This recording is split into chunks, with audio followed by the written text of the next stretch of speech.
Joe Rogan Podcast, check it out. The Joe Rogan Experience. Train by day, Joe Rogan Podcast by night, all day. Thanks for doing this. I really appreciate it. My pleasure. Anytime. It's very nice to meet you in person. We actually did a radio show together once remotely a long time ago. I was on the Opie and Anthony show, and you called in. That's right. And I was there live. Yeah. That was a blast. Yeah, it was very fun. To talk, when a person like yourself, you're in this documentary, A Tear in the Sky, and for a person like yourself who is a very well-respected scientist, to be discussing the subject of UFOs, to me it signifies that there's been a shift in the way our culture perceives these things. That's right. It used to be the third rail of a scientific establishment that if you talked about UFOs, you were pretty much relegated to being a nutcase, and the giggle factor kicks in, right? Yeah. But things have changed then, you know, because of the fact that the military is now basically releasing hours of videotapes of things that defy the normal laws of physics. And the military has admitted that, quote, they're not ours. Before, there was always that ambiguity that maybe it's a new stealth bomber or a new fantastic device being prepared by the military. Nope. The military now admits that they're not ours. Then the question is, whose are they then? Yeah, the 2017 New York Times article, in my mind, made that was a big shift. Because when the New York Times is reporting about it and saying that this is major news and this is real and there's video evidence that they can't ignore, when you talk to high-level people at the government and people like Commander David Fravor, who had that infamous spotting off of the coast of San Diego, when you hear about people like that are very reputable, it starts to change the conversation in a lot of people's eyes. Right. See, it used to be that one person would see something in the sky and say, look, Martha, look, there's something up there. Now things have changed. Now we have multiple sightings by multiple modes. That is the gold standard for looking for these objects. Not just one person, but several people that are reputable. Not just radar, but visual sighting, infrared sensors, telescopic evidence. Now we have multiple sightings by multiple modes. And so the burden of proof has shifted. It used to be the burden of proof was on the people who believed in UFOs. They saw something, prove it. Now the burden of proof has shifted to the Pentagon, to the military. Now they have to prove that these aren't extraterrestrial. And so I think there's been a sea change in the last just several years. You know, 50 years ago, there was a congressional hearing, and it was coming out of Project Blue Book. And there was a lot of laughter and a lot of jokes about little green men in outer space. 50 years ago, that's the way it was. Now, things have changed. Now people are looking at are they a threat militarily? What kinds of sensors do we have? What kind of metrics do we have? We now have, frame by frame, an analysis of these objects. These objects travel between Mach 5 and Mach 20. That's 20 times the speed of sound. These objects can zigzag, and we can measure the G-force inside this object. The G-forces are several hundred times the force of gravity. In other words, any living person's bones would be crushed by these objects, so they're probably drones of some sort. These objects can drop 70,000 feet in a few seconds. Think about that. It can drop a tremendous distance in just a few seconds, and they can go underwater. This is something that we didn't realize before, but yes, they can actually go underwater. And they also move without creating an exhaust or breaking the sound barrier. So these are things that we can now document frame by frame looking at these videotapes. So for yourself, what was the shift? And how did you feel about UFOs, say like 10, 15 years ago? Well, there is this giggle factor, and it's the third rail, of course, of your scientific reputation, if you believe in these things. But the evidence is accumulating over the last several years. Now, when I was first approached by Carolyn Corey, the producer of this film, A Tear in the Sky, I was skeptical. I said to myself, come on. I mean, 5 days? 5 days you're going to look for flying saucers in the sky? What happens if the aliens are camera shy and they don't show up in 5 days? So I was pleasantly surprised when they actually found something. They actually have photographic evidence of objects that can gyrate just the way the Pentagon has said. And so we now have a sea change. A center of gravity has changed with regards to looking at these objects. We no longer simply look at one individual seeing something in the sky. No, we demand hours of videotape, multiple sightings by multiple modes. That's the gold standard now. So what do you think is happening? Do you think that this is something that maybe another government from another country has created that far surpasses our abilities, or do you think that this is coming from somewhere else? Well, the Pentagon has listed, I think, 5 different options. One option, of course, is that they're weather balloons or something that's an artifact of our space program. Maybe a piece of rocket that is plunging back into the Earth's atmosphere. That's one category. Another category is anomalous weather events. They happen, and they have to be looked at very carefully. But the last option is other. That is not just the Russians or the Chinese, because these objects apparently can gyrate faster than what the Chinese and the Russians can muster, but it opened the door to the possibility of other. They didn't specify what other was, but you can fill in the dots yourself. Now, one possibility for other is hypersonic drones. We see that in warfare now. The Russians, in the Battle of Ukraine, is actually using hypersonic drones to hit targets inside Ukraine. To be hypersonic, you have to go faster than Mach 5. Anything faster than 5 times the speed of sound is called hypersonic. And so the Russians are now fielding hypersonic drones in warfare. But you see, this is something just in the last few months. These sightings, they go back decades into the past, with objects executing these gyrations decades ago.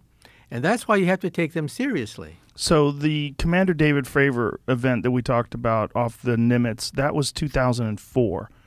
Do we have an accurate understanding about military capability in terms of like drones and propulsion systems from 2004?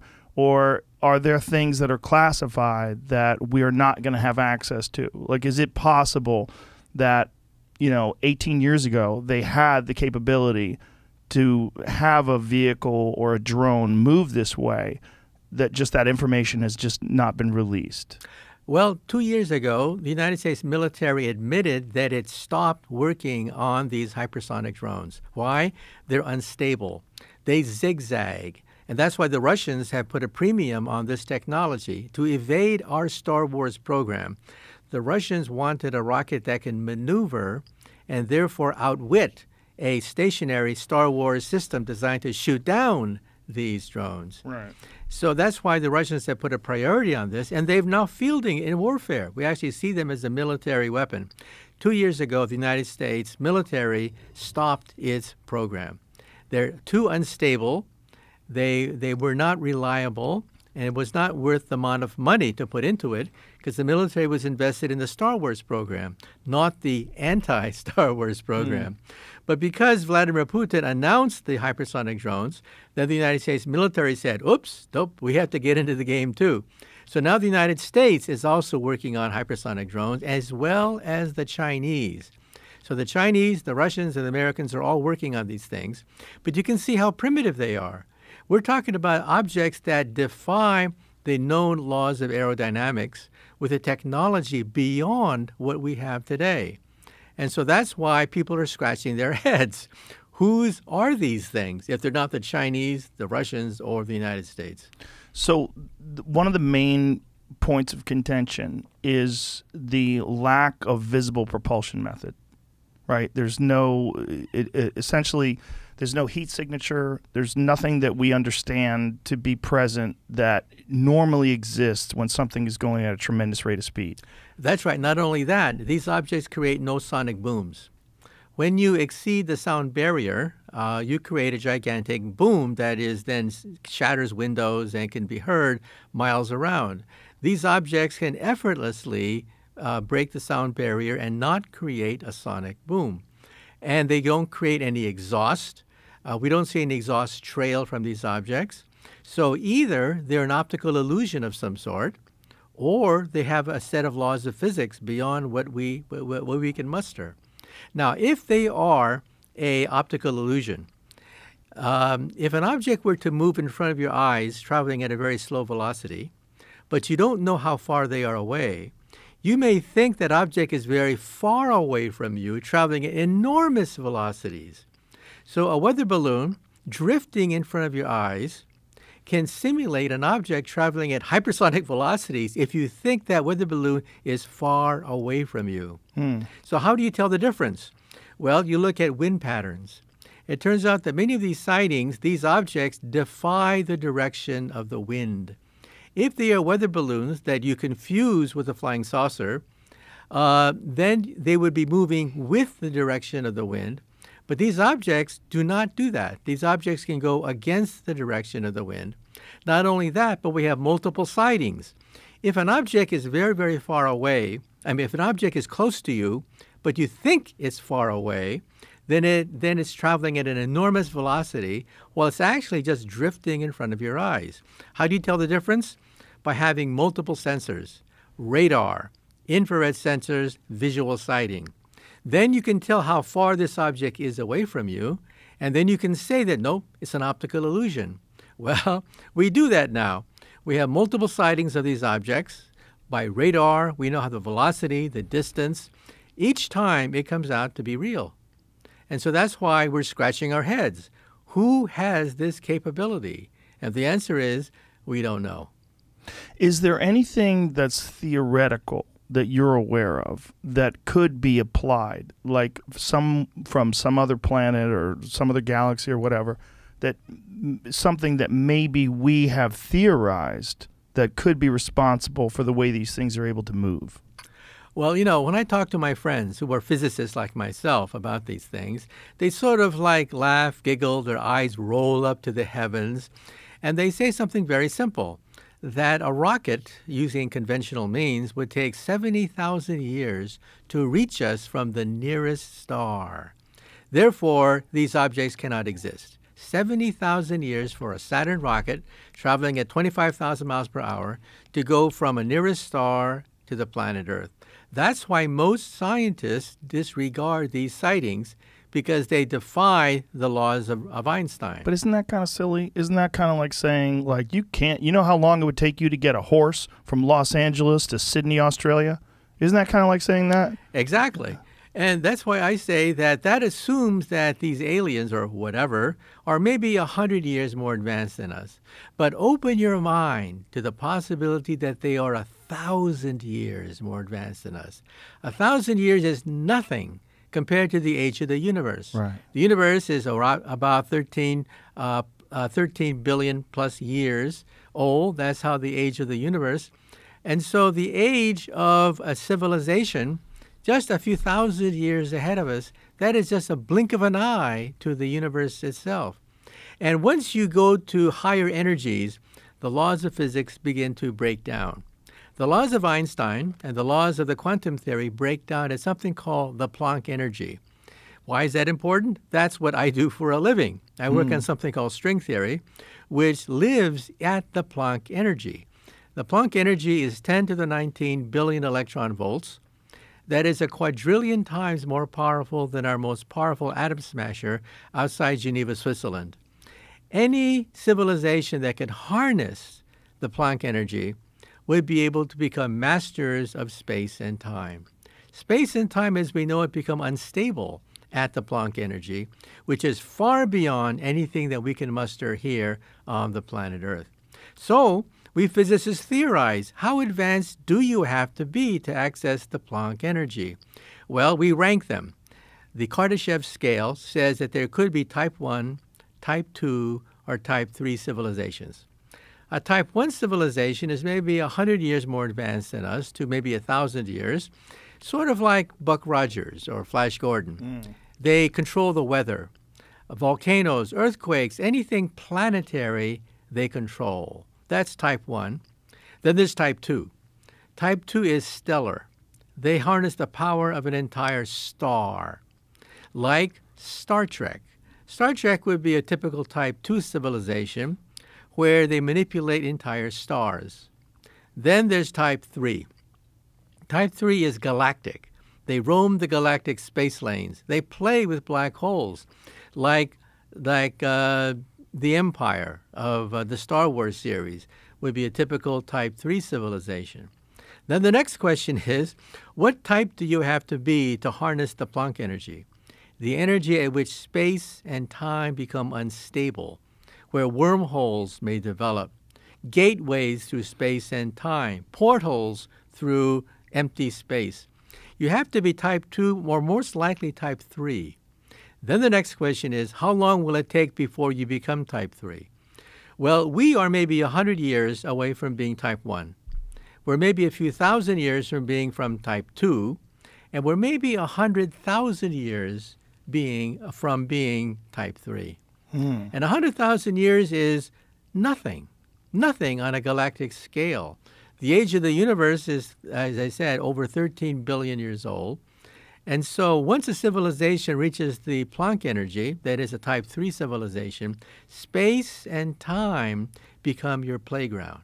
How do they make the estimates of how long it would take to develop such technology? By looking at the gross national product of nations, we know that most nations grow at the rate of maybe 2 or 3% per year in energy consumption. Given that number, 2 to 3% per year, we then calculate how much energy they would have in 100 years, 1,000 years. Now, we are about a civilization about 0.7. Carl Sagan did the calculation. We're not a Type 1 civilization yet. We're Type 0.7. But that means that by the year 2100, at the turn of the century, we'll probably be Type 1. And you can see that everywhere you go. What is the Internet?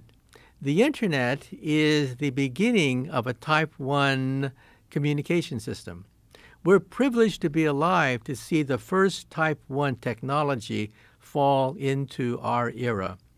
What about sports and culture? The Olympics, the beginning of a Type 1 sports. Soccer, the beginning of a Type 1 fashion with Gucci and Chanel. The beginning of a Type 1 language. The number 1 and 2 languages on the Internet are English and Chinese. So we're seeing the beginning of a Type 1 language.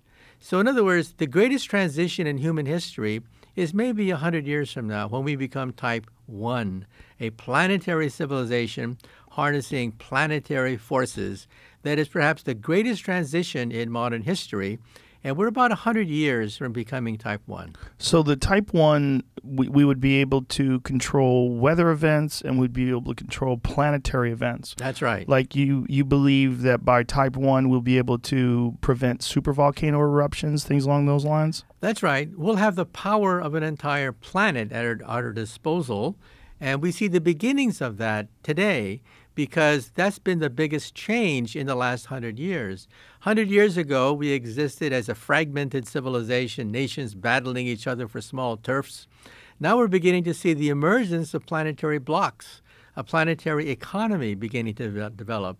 And the Internet, as I said, is the first Type 1 telephone system to fall into this century.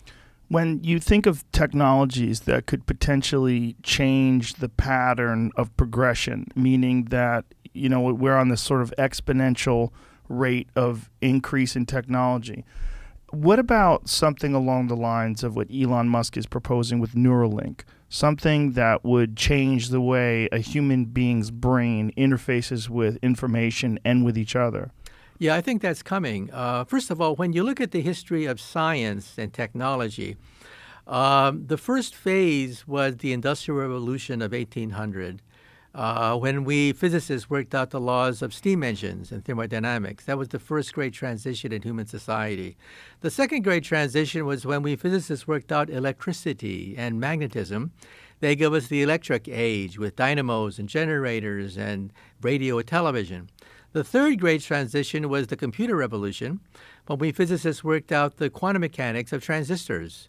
So all of a sudden we have lasers, transistors, and the Internet. Now we're entering stage 4. Stage 4 is physics at the molecular level, meaning artificial intelligence, nanotechnology, and biotechnology.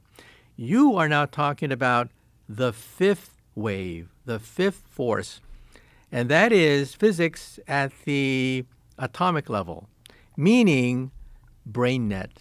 BrainNet is when we harness the power of the brain connected to the internet. Also, quantum computers, when we start to use individual atoms to compute with, not simply transistors, but no, atomic transistors. These are called quantum computers. They're coming. And third is fusion power. We're going to have the power of the sun in a bottle in the fourth stage of technology. So Elon Musk, I think, is ahead of his time, but it's going to take time to develop the brain hooked up to the computer, hooked up to the internet. So the future of the internet, Internet 2.0, is BrainNet. When we mentally control the internet, you simply think and all your commands are, your wishes are fulfilled. We put a chip in the brain. This has already been done. The chip in the brain is then connected to a laptop. The laptop deciphers the electrical impulses of the brain and then operates the internet, operates a typewriter, operates a wheelchair, operates the lights, so that a person who's totally paralyzed can now live a reasonable approximation to a normal life. We can actually connect a human to an exoskeleton and have them kick a football to initiate the soccer games in Sao Paulo, Brazil. Whoa. 2 years ago in Sao Paulo, Brazil, it made headlines when a paralyzed man was hooked up to an exoskeleton designed at Duke University, and he kicked the football, initiating the soccer game, international soccer games in Sao Paulo, Brazil. So is that is there a video of that available? Oh, yeah. Google it. So you can find that. Yeah, you can simply Google it. You can see him. You see him walk up to the ball and kick the soccer ball. And so eventually we're going to connect the human mind to the internet. So this means that emotions, feelings, sensations can be sent on the internet, not just digital signals. And that means that entertainment is going to be totally revolutionized. You know, Charlie Chaplin used to be this great actor, dominated the movies until the talkies came. And when the talkies came, nobody wanted to see Charlie Chaplin anymore. You wanted to see actors talk. That lasted for 50 years. And once we have BrainNet, then the actors of today could be put out of business because people will want to know what actors are feeling, their emotional state, their sensations. And that's then going to be the internet of the future, Internet 2.0. What is the bottleneck in terms of communication? Is it like if we do develop some sort of a method where human beings can communicate through technology with our brains via Neuralink or some similar technology, would the bottleneck be language? And if so, would there be a way to create a universal language? Like, are we married to the languages that we currently have because of our region? Because of, you live in America, you speak English or Spanish or whatever you speak, but it's primarily English and Spanish. But if you live in Chinese, you speak the various dialects, obviously there's a lot of languages, and that is an impediment to understanding each other. Do you think that it's possible that a universal language could be created? And if so, would it be created in a way that is very different than any language that's ever existed before? Well, we're not there yet. First of all, the impulses of the brain are digital signals, little blips on a computer screen, and then a computer simply tries to interpret what these little blips are, right, and then tries to construct, for example, an alphabet so that you can type. You can type by thinking about it. But that requires you to take the signals from the brain and then have a computer decipher it through the English language into text. You want something different. You want a universal brain language. We're not there yet. What about a visual language, like a hieroglyphics, like something along those lines, like where you could have a universal visual language that everyone learns at a young age? Well, we already at the University of California at Berkeley been able to put the human brain into an MRI machine which calculates blood flow at thousands of points inside the living brain. Once you know the blood flow at thousands of points on the human brain, you feed that into a computer, and the computer prints out a picture of what you are thinking. Now, I've seen these pictures. They're not very clear, but the very fact that we can extract a picture from a living brain is incredible. Yeah, I've seen that. It's pretty fascinating. It's fascinating stuff. And even when you go to sleep, the machine keeps on going and will eventually print out your dream. Whoa. Now, this has not been done. I've seen pictures of the dreams. They're not very good yet, but that's just a matter of time. Because, of course, the number of pixels that we have is about 20,000 pixels of the human brain. In the future, we'll have millions of pixels of the human brain to have a much finer resolution of your dream. And, of course, after your dream, just make sure that your wife or husband doesn't get access to the picture. Ha, ha, ha. Or get a better wife or husband if they're getting mad at you about dreams. Do we have a video of the Sao Paulo? Yeah. Let's see this. Not a lot. So this is the Can't guy. see much happen either. Oh, that's Yeah. okay. So, It'll replay it. Yeah. oh, so it's very It's quick. simple. Yeah. Wow, what a machine that's Yeah. he's connected to. And do you liken that to like ancient technology, like Morse code, as opposed to like what we could do now with cell phones? And eventually, this is going to get far, far better.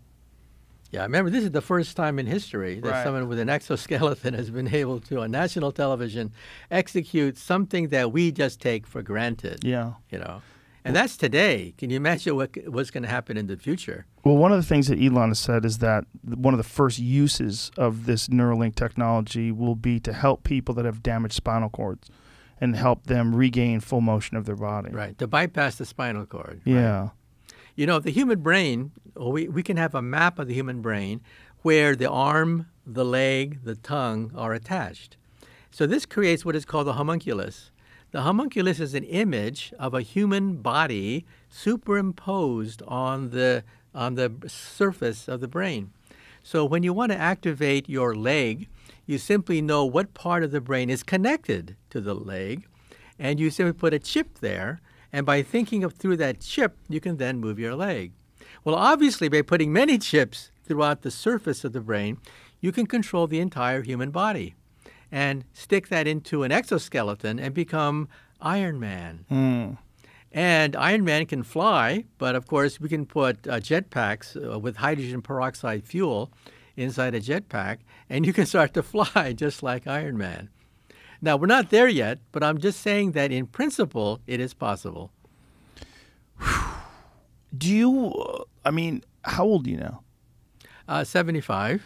Do you wonder how much you're going to see before your time on this earth is done? Well, you know, digital immortality is something that's coming. I was going to bring that up next. For example, William Shatner sat for, 3 or 4 days answering questions and having it then recorded. And then a computer homogenizes it, cuts it up, puts it in logical sequence so that you can talk to William Shatner years after he has passed away. And so this gives you a form of digital immortality. Pretty crude, though. Pretty crude, but then the question is, what do you do with it? Right. One is you can talk to your great-great-great-great-great-grandkids. Long after you're gone, you can talk to them because all your thoughts, your feelings, your history, your dreams have been recorded, and you can impart your knowledge, your wisdom to your great-great-great-great-great-grandkids long after you're gone. Another application is then to take this digitized human, put it on a laser beam, and shoot it throughout the universe at the speed of light. I call this laser porting. So you digitize the human, so all the responses of the human are on a digital signal. You put it on a laser beam and shoot it to the moon. In 1 second, your digital brain is on the moon. In 20 minutes, you're on Mars. And in 4 years, you're on Alpha Centauri, the nearest star. And so what do you do when you're on the moon? On the moon, you download your digital information that codes who you are onto an avatar. And the avatar then can roam the moon and not have to suffer from weightlessness, cosmic rays, accidents, loss of oxygen. No, you are an avatar controlling all the movements on the moon. In other words, you can explore the galaxy this way. At the speed of light, the fastest known velocity in the universe, your digital brain waves and information about your brain and thinking can be shot throughout the universe. Now, this is all well within the laws of physics, and this is something that could easily be done within the next 50 to 100 years. However, I'll stick my neck out. I think this already exists. Really? I think that aliens in outer space don't use rocket ships. They don't use that rocket ships because they crash, they have problems with gamma rays, radiation, food, whatever. They've digitized themselves, placed their consciousness on a laser beam, and there's a laser highway. A laser highway that could be right next to the Earth, for all we know, carrying the digitized souls of civilizations, and we're totally clueless. We're so stupid, we don't even know that that's how the aliens move from place to place. What other options are there? I mean, isn't there an option of, with a lack of better words, folding space-time and generating enough power where you can move from one point to another point almost instantaneously? Yeah, there are two ways to do that. First of all, in 1935, Einstein, with his student Nathan Rosen, wrote a paper about wormholes. So a black hole is like a funnel. Take two funnels, stick them back to back, nose to nose. That is a wormhole that connects one funnel universe to another funnel universe. So I have two universes connected by a gateway, which is called the Einstein-Rosen bridge, otherwise known as a wormhole. That's one way to do it. The second way to do it was done by Michael Bier, a friend of mine, who was watching Star Trek one day and noticed how the Enterprise zapped across space by contracting the space in front of you and expanding the space behind you so that you do not go to the stars come to you. So think of walking across a carpet. You can walk across the carpet, which is the long way, or you can contract and compress the carpet in front of you, expand the carpet behind you, and then simply hop over to the other side of the carpet. That is called the Alcubierre drive. Now, then the next question is, what's the catch? There's always a catch someplace, right? Otherwise, we'd be zapping across the universe today. And that is energy. You would probably have to have energy comparable to that of a black hole. In other words, a Type 3 civilization would have the power, perhaps, to utilize wormholes or compressed space to go across galactic distances. This, of course, is science fiction, but it's well within the known laws of physics that wormholes and Alcubierre drives that are possible within the laws of physics. What kind of an energy source could at least theoretically be used to generate that kind of power? Well, in Star Trek, of course, they talk about the dilithium crystals. Yeah. Of course, there's no such thing as dilithium crystals, but there is something that can energize this machine, and that's called negative energy. Now, energy, as we know, is positive, but there is a situation where energy can become negative, and that's called the Casimir effect, which is actually measurable. We've actually measured in the laboratory. The Casimir effect is negative energy, and that's the fuel for a wormhole. Wormholes are stabilized by negative energy. In fact, it was Stephen Hawking who actually created a theorem using Einstein's equations to show that all possible wormholes, all of them, are based on negative energy. That's Hawking's theorem. Well, he proved that mathematically, which means that if you have enough negative energy, then in principle, you could rocket to the stars. And you could rock to the stars pretty quickly.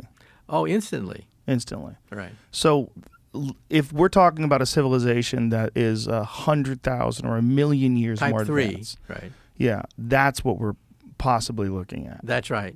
So when you have these encounters like they had with that tic-tac shaped object that went from I believe it was 60,000 feet above sea level to 50 feet above sea level, and Seconds. Yeah.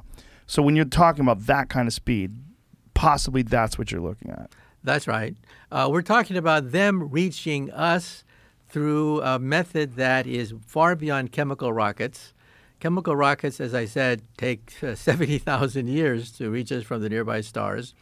While this is a huge if you could harness the power of Einstein's wormholes or Alcubierre's drive, then you could do this almost instantly. But you would need negative energy on a fantastic scale, stellar scale. In other words, you're basically type 3. So if you are a type 3 civilization, then you do have access to the Planck energy, which is the energy of a black hole. So we're doing a lot of looking at the potential for the future, and we're looking a lot at what we think human beings are capable of doing thousands of years from now. What about are we looking at the potential different kinds of life forms? Like, we're the only intelligent life form on Earth that manipulates its environment in the sense of like what humans do. We build houses and planes and things along those lines. We have other intelligent life like orcas and whales, but they don't have the same capabilities that we have. Is it possible that there's something that exists that evolved in a way far different than us that has access to intelligence beyond what we think is possible? Well, there are three basic ingredients that made us become intelligent. First is the opposable thumb, or a claw, or a tentacle, a manipulation device. Second is predator eyesight of a predator. Predators are smarter than prey. Predators have to scheme, they have to stalk, they have to have camouflage, they have to deceive, which is much more difficult than that of a prey, which simply has to run. So, in other words, some kind of stereo eyesight of some sort. Third, language.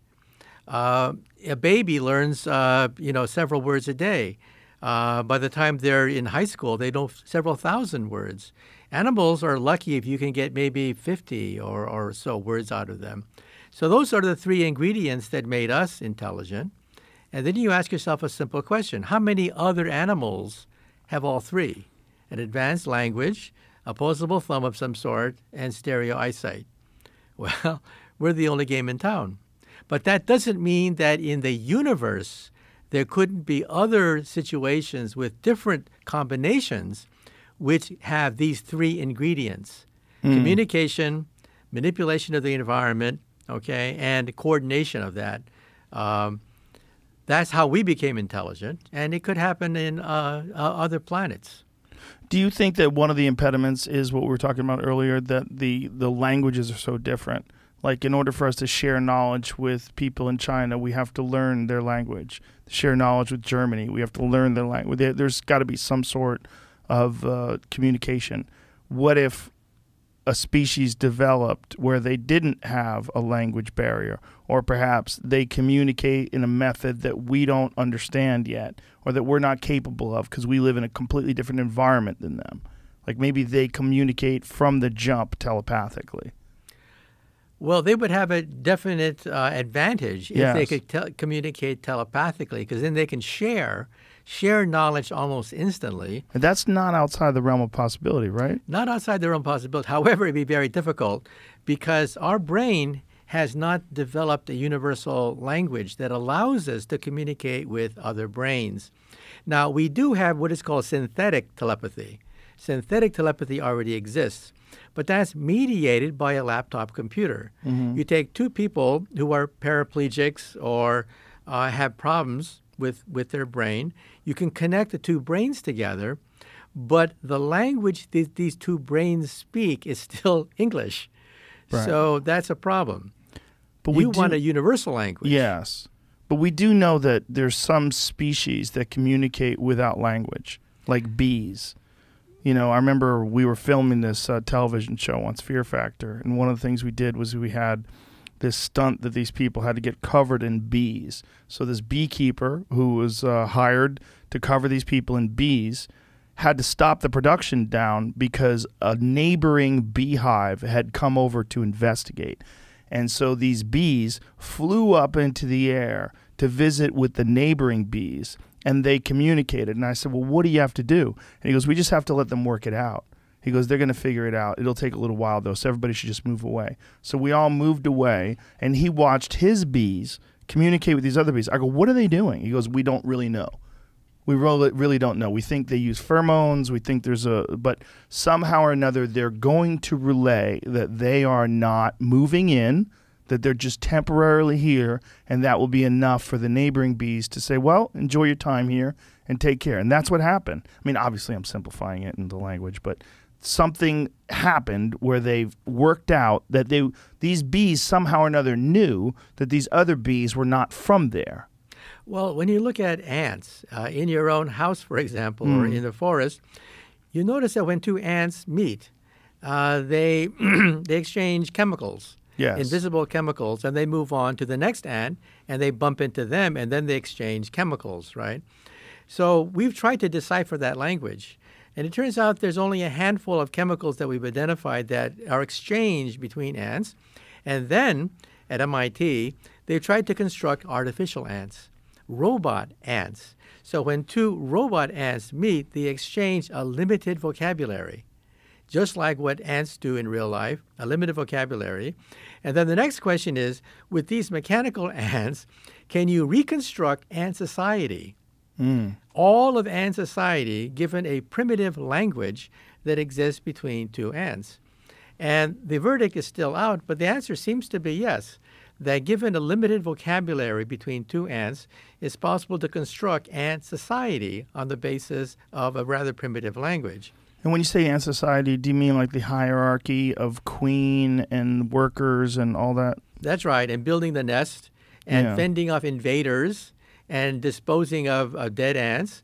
And yeah, all the things that ants do can be replicated by a rather simple language that ants use when they communicate with each other. What about really complex ant societies like leafcutter ants that develop these caverns that allow for fermentation and air vents? And have you seen when they've poured cement into leafcutter ant colonies? Yeah. Fascinating. Like they have very complex systems of caverns and labyrinths. I mean, it's weird stuff. It's like it's all these tubes that lead to these rooms, and there's vents that go up through the ceiling. And when they pour cement in it, it almost is a shame because it's the only way that you get to see it. But you have to kill all the ants, and we get a chance to look at it. But it's magnificent what they're able to do, and somehow or another, this is a universal trait amongst these leafcutter ants. I mean, they're able to do this all over the world.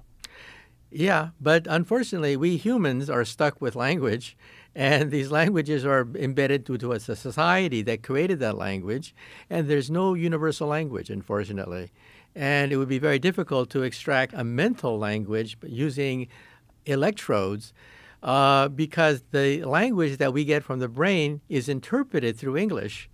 And so it would be very difficult to have two brains communicate telepathically without having to go through English. But what about what the ants are doing? How are they doing that?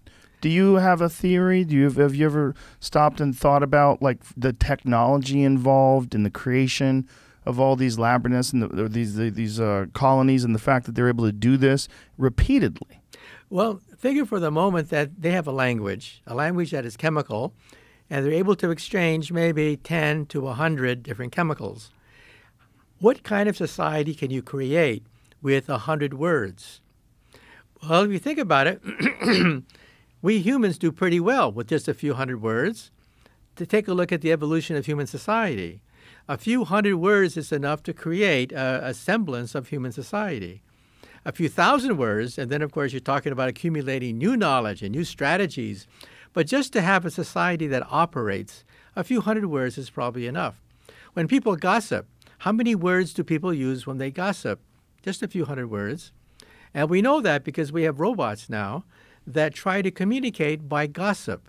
That's hilarious. Yeah, and we realize that just a few hundred words is sufficient to communicate most human interactions. Now, to communicate power, hierarchies, engineering requires more than a few hundred words. But with a few hundred words, that's enough to create a model human society. And I imagine that these insects you talk about have a vocabulary of a few hundred words. But what's interesting that you just said, to communicate things like power hierarchies requires more words. But they have power hierarchies. So how are they communicating that? Well, I don't know. I'm not an insect scientist. I didn't know that they farm fungi. Yeah. That might have a lot to do with it. You may have seen the impressive spectacle of leafcutter ant highway full of millions of bugs carrying cut sections of leaves, grass, or flowers back to their homes. But did you know that the leafcutter ants don't eat the leaves that they harvest? So they use this okay, here it is. Leafcutter ants use leaves as their fertilizer to grow their crop, fungus. They cultivate their fungal gardens by providing them with freshly cut leaves, protecting them from pests and molds, and clearing them of decayed material and garbage. In return, the fungus acts as a food source for the ant's larvae. So that's really interesting, right? Because we know that fungi and mycelium allows plants to communicate back and forth with each other through the soil. Mm-hmm. And they even use it to distribute resources. Mm-hmm. But I claim that the number of words necessary to communicate with other entities like insects is probably not that large. A human being, for example, can reasonably work with about 5,000 words. Someone who's semi-educated, went through high school, knows about 5,000 words. But just to create a society that works probably requires only a few hundred words. And that's probably well within the capabilities of insects. Are we limiting our ability to theorize by saying words, by thinking of words? Is it possible that instead of words, they have an understanding of the tasks at hand without defining them with sounds or with symbols, and that this allows them a freedom of communication without all of the baggage that comes with words, enunciation, context, all those different things? Well, it's possible to record memories now. This has been done in the laboratory, and these memories could be universal. Now, how do you do this? Short-term memories go through what is called the hippocampus. It's shaped like a horseshoe. It's at the very dead center of your brain. That's where the hippocampus is. If you put two electrodes on either side of the hippocampus, you can then calculate the impulses that go back and forth. You record it like a tape recorder. So I now have a tape recorder of a memory created by a mouse whose hippocampus was connected to the tape recorder. Then I take that memory and put it into another mouse. Or I play it back to the first mouse after they've forgotten that memory. And bingo, memories can now be transferred to the same mouse over time or to another mouse. So this has been done already. So it's possible that memories may be, in some sense, universal. The memory itself can bypass the English language and go directly to another human. And perhaps bypass ant language. Like there's no need for it, that they can express themselves without that. Right. This has been done with mice already. Now it's being done with primates.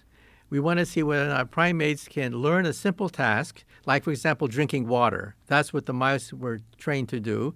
Drink water, record the memory of drinking water, and then give it to another mouse. Was it a complicated way to drink water? It's like drinking water from a Very feeder simple. or something? These are simple memories because, of course, this is the first time it's ever been done. Right. And so by doing this, you can actually transfer memories between organisms that seem to be universal. But isn't drinking water a universal thing with mammals? Yeah, but any feat that they learn, okay, can in principle be encoded in the hippocampus. And then the hippocampus, in turn, its memory can then be encoded into another hippocampus. That's the point, that memories, in some sense, can be recorded. I understand, but how do we know that the memories of drinking water are recorded and transmitted to another mouse? Because they learn skills. Oh, you can okay. transfer skills that the other mouse did not have by transferring this. So skills on different methods of acquiring water? Yeah. So that different memories can be, and again, these are small snippets of memory. We're not talking about reading a book. We're just talking about a simple memory can be recorded by looking at the impulses that go across the hippocampus. Wasn't there an experiment where they took a mouse, or they took mice or rats, and they put them through a maze on the East Coast, and because of that, the mice or rats, I forget which rodent it was, on the West Coast was able to go through this maze quicker? Well, it turns out that with monkeys, it's possible to train monkeys to do certain very simple tasks and hook that by the internet to another monkey in Japan, and that these memories can be transferred via the internet. And so that is something that's been done with monkeys, not just with mice. Right, but with the mice, I don't think there was an exchange of information in a traditional sense.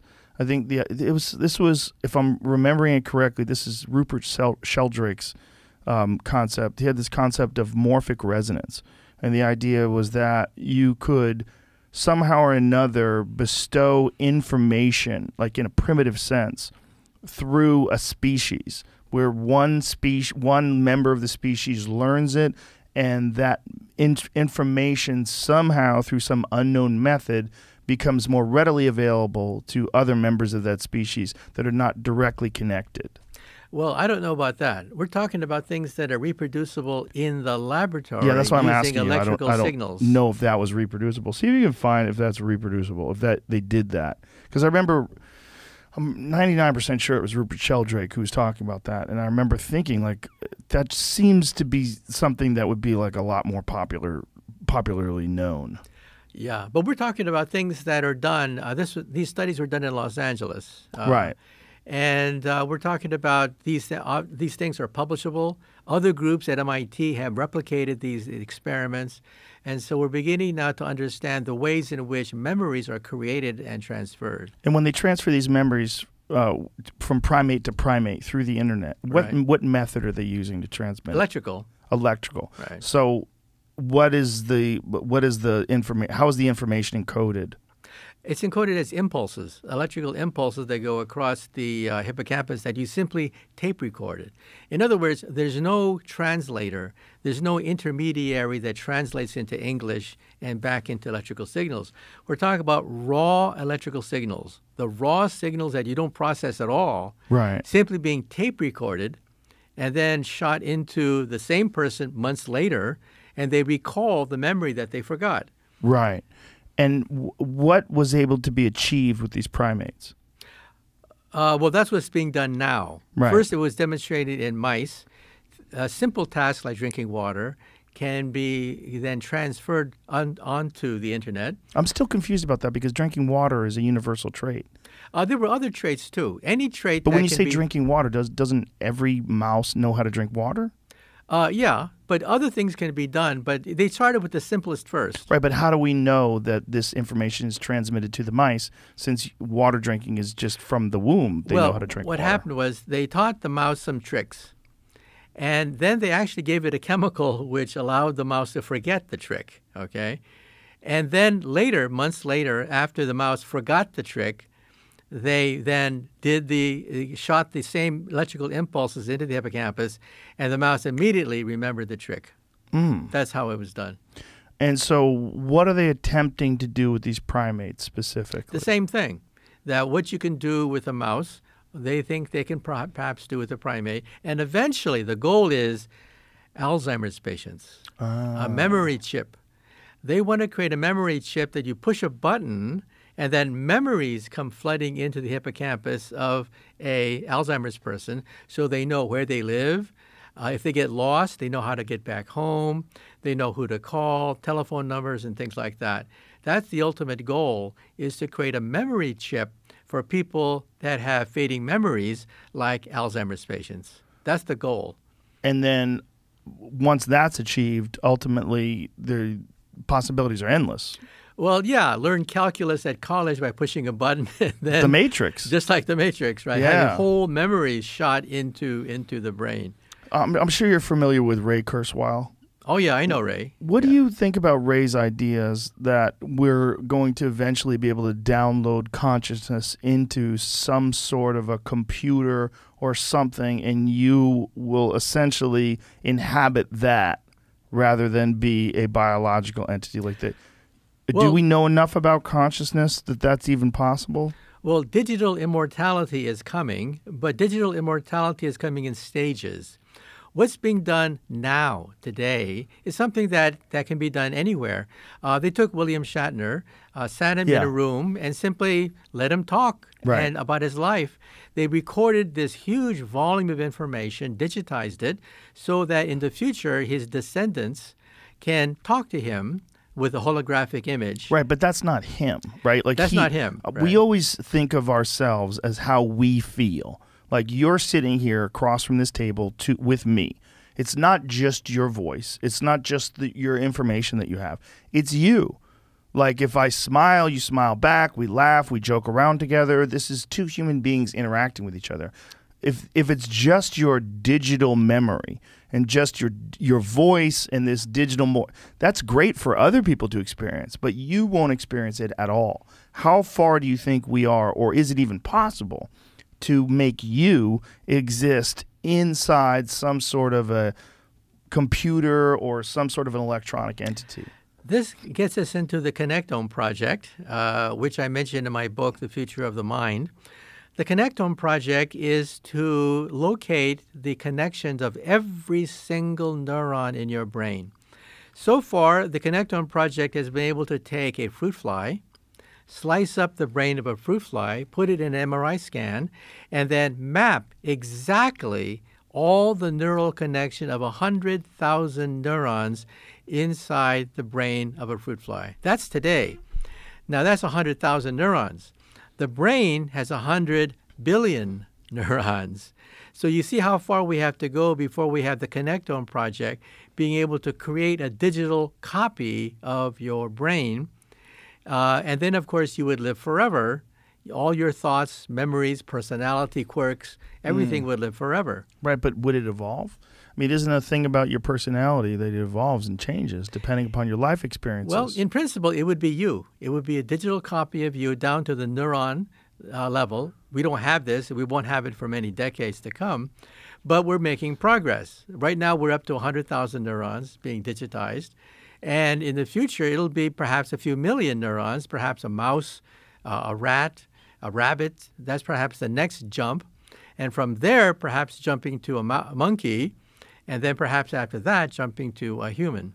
Right, but what is a person is the real question, because we fluctuate, we vary depending upon whether or not you got good sleep, whether or not your heart is broken, whether or not you got fired from your job, whether or not you've had a great success in what you do for a living or what your hobbies are. You change your mood, you change the way you interact with people.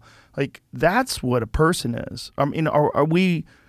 The romantic idea of what a person is something that creates and interacts, and there's so much more to a person than just your digital memory and the amount of information that you've accumulated and the standard patterns that you've expressed throughout your life up until now. I mean, you can have some sort of a profound life-changing experience tomorrow and decide that you're going to change your ways and essentially be a different person than you were prior to that experience. When we're talking about a digital identity or a digital life, we're really talking about like this sort of static thing that you are now existing forever. But isn't what being a person is, one of the more interesting things about it is that we evolve, and that with adversity and new information and relationships and the way we interact with each other, it changes. We vary depending upon our company. We vary depending upon the climate that we live in, the community that we find ourselves in. There's so many variables that we could think of as just data points, but there's something more complex about being a person. Okay, now there are two approaches to this question. The first approach is the top-down approach. The top-down approach says that we're nothing but a bunch of neurons, and you duplicate all the neurons, and you feed all the information necessary for these neurons to calculate, and voila, we have a human. Yeah. Now, the top-down approach meant a lot of problems because, of course, the sophistication of the robot you created was extremely primitive. People were not satisfied with that. The thing couldn't learn, couldn't adapt, couldn't evolve, as you said. That's the Yeah. top-down approach. Now, we're looking at the bottom-up approach. Bottom-up approach is when you bump into things, you learn. Every neuron has to be changed every time you learn a new task. And so the bottom-up approach is successful in doing things that we didn't think were possible. For example, a walking robot. It takes a lot of effort to make a robot walk because every single motion you have to include Newton's laws of motion, mechanics, leverage, and so on and so forth. That's a lot of work. However, bugs can walk instantly as soon as they're born. How do bugs do it when our most advanced military robot cannot do it? You take our most advanced military robot, put it in the forest, and ask them to move around. What happens? They fall over. They're upside down like a turtle that's upside down. How does nature do it? Nature does it by neural networks, by rewiring itself after it learns every new task. So you make a mistake, well, you learn from that mistake. You make another mistake, you learn from that mistake. It's like what every mother says to their child taking music lessons. How do you go to Carnegie Hall? Practice, practice, practice. That's the bottom-up approach. So we now realize that human beings are both. We have the bottom-up approach when we're children and infants. We learn by bumping into things. That's why babies bite their toes. Why do babies bite their toes? Because they don't realize that their toes is connected to their body. Their toe, they think, is just an alien thing. They have to bite it in order to convince themselves that the toe is connected to the brain. That's the bottom-up approach. The top-down approach is when we go to college. When we go to college, we take courses on literature, philosophy. That's the top-down approach. We now realize you have to have both. You have to have both. One is the bottom-up approach, which is called the neural network approach, and the other one is the top-down approach, which is what most people think robotics is. One of the things that we were talking about within the nurse outside before we came into this podcast is that I think that what we are now is not long for this world. I think that this thing, this romantic thing that creates music, that can create a Jimi Hendrix, or that can make comedy, create a Richard Pryor, like that thing is emotions. That thing is illogical sometimes, impulsive, but it creates these brilliant, moving works of art that affect us. It doesn't affect other creatures. I mean, I'm sure if you played a Jimi Hendrix song to a giraffe, it wouldn't give a shit. But to us, it's something incredibly magical. But I think that if you looked at what's possible in the future, that might be more of an impediment than it is an asset.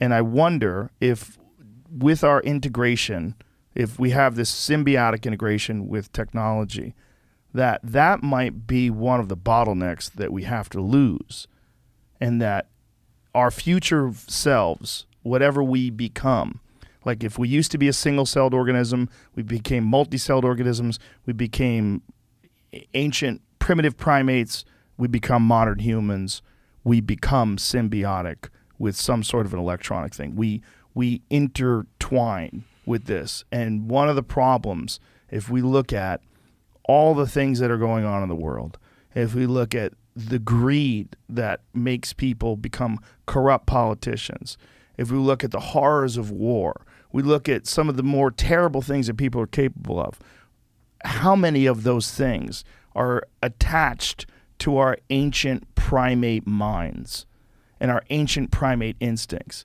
And wouldn't it be far simpler and far easier to evolve if we left all those behind? But in doing so, we're going to lose everything. We're going to lose art. We're going to lose love. We're going to lose creativity and chaos and laughter and music and literature. We're going to lose it all because we're not going to be people anymore. We're going to be more efficient thinking machines.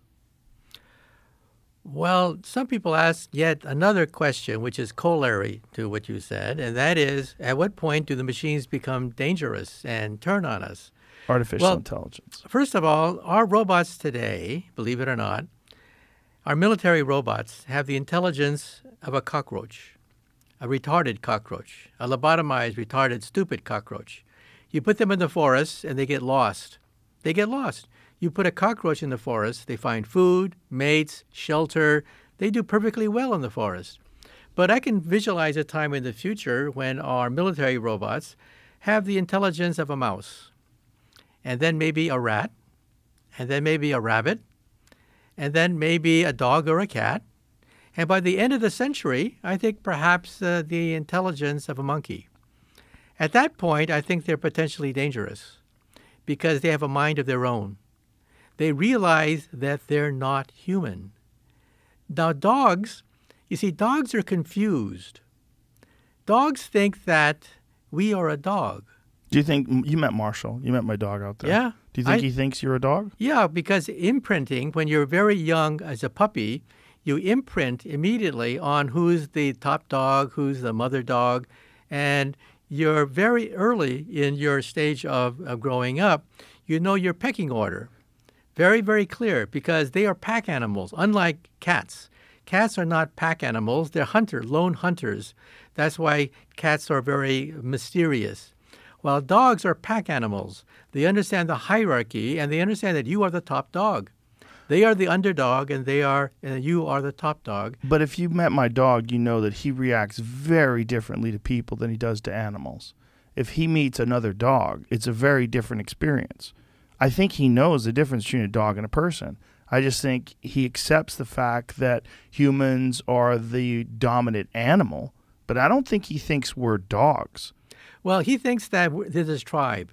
Because dogs are tribal animals, right. That whatever you call it, we are members of that tribe, and we're the top dog. We're the leader of that tribe. But I don't think he thinks you're a dog. I think he's got the ability to discern between people and dogs. Well, it's a question of hierarchy. We are at the top of the hierarchy, whatever you call it, okay? Now, What I'm getting at is what happens when they have the intelligence of a monkey? At that point, they're potentially dangerous because they can scheme. They know that we're not monkeys. We're alien to them. So I think we should put a chip in their brain to shut them off once they have murderous thoughts. But then the next question is, what happens 200 years from now when the robots become so intelligent that they know how to remove the chip? They know how to remove all fail-safe systems. At that point, I'm guessing, maybe 200 years from now, I think we should merge with them. Oh, boy. So, when you say that they could have, like, murderous intentions, aren't murderous intentions attached to all the things that we discussed earlier, like ego, like the need to breed, to control territory, all those things, all these biological functions that make competition a necessity for human beings in order to perpetuate the survival of the fittest. Like, all those things exist because human beings are these complicated animals that are trying to advance. But why would an artificially intelligent thing that's been created have any instincts to advance or to get better? Well, we would have to program it because we are the gods. In some sense, we have to create these things in our machines. Right. But that's where we're headed. We're headed toward creating machines that are smarter and smarter. And eventually they'll realize self-awareness. Now, robots do not know they are robots. You go up to a robot and congratulate it for doing a fantastic feat, it thinks you're crazy. Robots have no self-awareness. However, by the time they're as smart as a monkey, I think they will start to have self-awareness. At that point, I think they're potentially dangerous because they realize that we are not part of the self. We're not part of the tribe. And why should they take orders from us when they're not part of the tribe? So I think as an interim measure, we should put a chip in their brain that simply shuts them off once they start to question who they are with respect to humanity. What I'm saying is what happens when they're so smart that they can remove that chip. Right. I understand what you're saying. But what I'm saying is all those feelings of wanting to do bad things, of, not trusting people, of wanting to dominate people and take over. Aren't all those things biological? And aren't all those thoughts and all the negative aspects of human beings, aren't they related to our biological need to reproduce and to control territory? And why would they have that? They don't. Right, but they would never have that, is what I'm saying. Oh, no. We could program to but mimic our bad behaviors. If we wanted to do that. Right. But we wouldn't, right? Why would we do that? Well, for one thing, we have to realize who pays for all this. I mean, these are all very abstract concepts, but who is the largest funder of this technology? The government. The Pentagon. Yeah. Not just the government, the Pentagon. Military, yeah. And the Pentagon does not create these objects to lose wars. They create these objects to win wars. Right. And the idea of war itself isn't the problem, that human beings have these primitive primate minds that are accustomed to tribal warfare. So we scale that up when we can control entire continents and perhaps even control the entire world, that this is what we're doing. So some people have postulated that what we need is a new philosophy toward AI. Good AI, friendly AI as they call it, rather than having robots being created to kill other robots and kill humans, which is the driving force behind this technology, to create robots that want to help, that want to nurture, that want to be cooperative. And of course, there has to be money involved, because who's going to pay for all this? This is not cheap, right? Yeah. But that's ideally where you want to go. This is called friendly AI, where AI does not necessarily go in the direction of survival of the fittest. Right, but wouldn't there be money involved in cooperative interaction with all people? If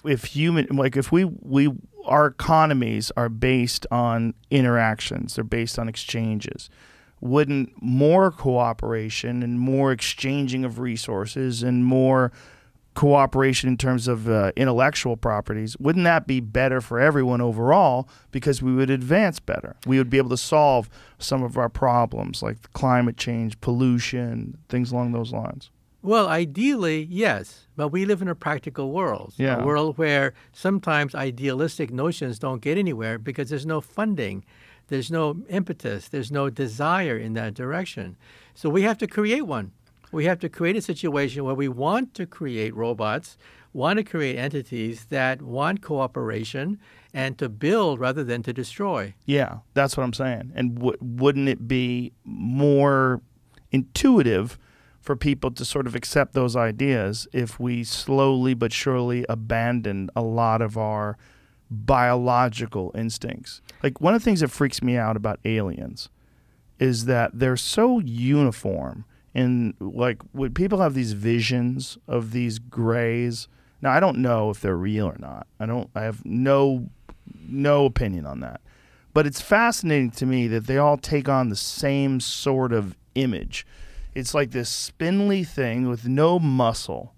It has a big giant head, and it seems to have no sexual organs. And when I think about humans and all the things that trip us up and all the things that cause so many of the problems we experience as civilizations, it's ancient primate stuff. Like, if we didn't have sexual desire, if we didn't have ego, if we didn't have all the biological necessities of breeding and controlling property and territory, all the things that make war and violence, if all that stuff was eliminated through technology and through the advancement of the species, we would look like that. That to me is almost like a window into the future. If we go back from ancient hominids, Australopithecus, and look at what we hypothesize, what we theorize they looked like. They were very muscular, like chimpanzee-like, some sort of hairy creature. And then we look at what we are now. We're losing our hair. We're losing our muscles. Our brains are much larger. The doubling of the human brain size over a period of 2 million years, a gigantic mystery. What are we doing? Well, we're becoming more like what we imagine those aliens to be. It's almost like they're a blueprint for us. Well, if you go back a few hundred years into the past, back then they didn't talk about aliens. They talked about gremlins, and they talked about all sorts of forest creatures and things like that. And then you look at pictures created by people that were fearful of gremlins and leprechauns and stuff like that, you say to yourself, oh my God, they look just like the aliens of today. So in other words, there's a subconscious fear in our brains that these objects are going to be dangerous to us, and it's been with us for hundreds of years. Now, there's something called sleep paralysis. Sleep paralysis afflicts about 5% of the human race. When you wake up in the morning, you are paralyzed. Now, of course, when you dream, you are paralyzed. Otherwise, you would act out your dream, which is very dangerous. So when you dream, you are paralyzed. And these people are, the 5%, these people are still paralyzed when they wake up. They can't move. And they have an image of something sitting on their chest, staring down on them. And if you don't believe me, Google it. There's several paintings done during the Victorian era. Oh, I'm well aware of it, yeah. And they are the gremlins. Yeah. So it's part of our subconscious mind that we fear this image of a dwarf-like creatures, weak, big eyes, and that's the aliens that we see in the movies. It's part of our subconscious. But the gremlins, the images of the gremlins were always grotesque and terrifying. It's more nightmarish visions than, it seems like it's more connected to the animal world than it is to some sort of a futuristic, advanced civilization type thing. I wonder if we know when human beings started seeing that very specific, iconic image, the image of the gray. Because that's the, I mean, how much of it is through pop culture, we don't know. But I know Betty and Barney Hill were one of the first people that experienced this. You know, ironically, it always happens at night, right? So it always happens when people are sleepy. And the problem with that I have with that is that we know that when people are asleep, when they're dreaming, the brain releases all sorts of psychoactive chemicals. And that's responsible for these hallucinations and all these wild, vivid imageries. And I wonder how much of what's happening when people see these aliens is just because it's permeated pop culture, from Close Encounters of the Third Kind, which is the quintessential alien encounter movie. I mean, that's what they all look like. They're these tiny creatures with the big heads. You remember that movie? Yeah, well, I agree with you that there's a canonical alien that big eyes and dwarfish body and spindly arms and legs and so on and so forth. But that may have nothing to do with the aliens that actually do exist in outer space. Right. I believe they are out there. I believe that there are intelligent life forms in the galaxy. Galaxy has 100 billion stars, and we know that 100% of them have planets on average. 100% of the stars you see at night have planets going around them. Therefore, they probably have life forms on them, but they don't have to look like us. As I said before, all you need is eyesight, an appendage to manipulate the environment, and language. Beyond that, like an octopus, I believe you could take an octopus, breed it for a few thousand years, and perhaps it'll become intelligent because it has eyesight, which is kind of feeble, but it has eyesight. It has tentacles by which to manipulate the environment, but it has no language, okay?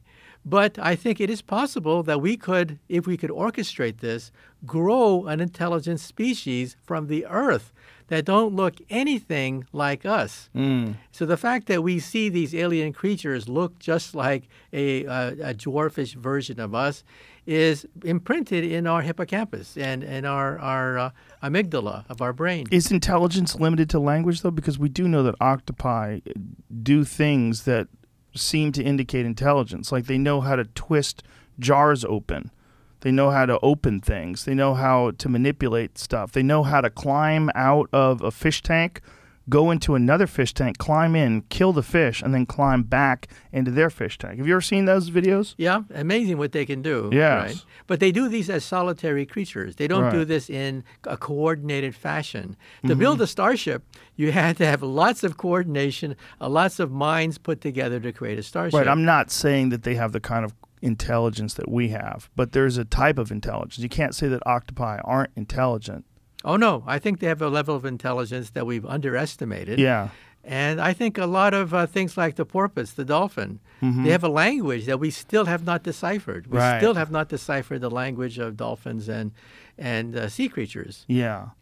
Yeah, that's really fascinating because they also have dialects. They have different sounds that they make if they're in different parts of the world. And we know they're intelligent because if you tape record their signals and run it through a computer program, the computer program looks for the repetition of certain sounds, like the letter E. The letter E is the most common sound in the English language, and you can rank them in terms of how often you use these symbols, and then run Shakespeare through it, and you can actually tell whether two works of art were written by the same person, whether Shakespeare really did invent and write all these plays by running them through a computer program. You do that with the dolphin now, and sure enough, there's intelligence there. Yeah. You can actually see the intelligence in a tape recording of the sounds made by a dolphin. How much of an effort is underway to try to decipher what they're doing and to maybe even communicate with them somehow or another by recreating those sounds? Not much, unfortunately. But I think that's a shame because I think animals do communicate with each other. Their vocabulary, I don't know, I'm guessing is on the order of 20 to 50 words.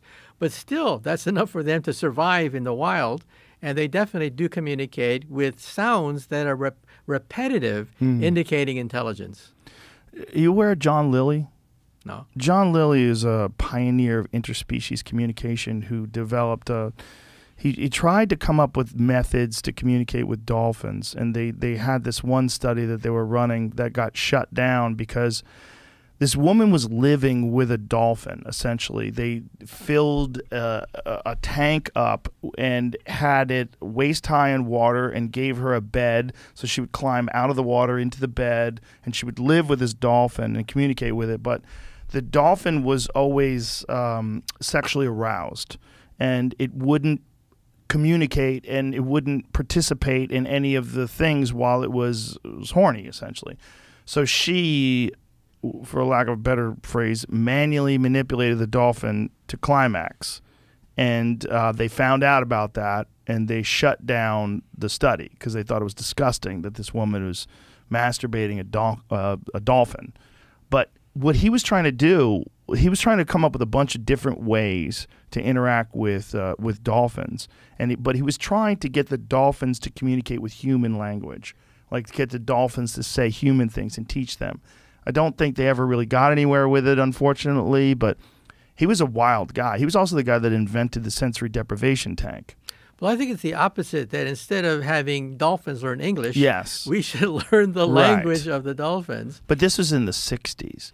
Also, back then, I still remember the that the pleasure center of the human brain was isolated, and that by pushing a button, you can stimulate your own pleasure center.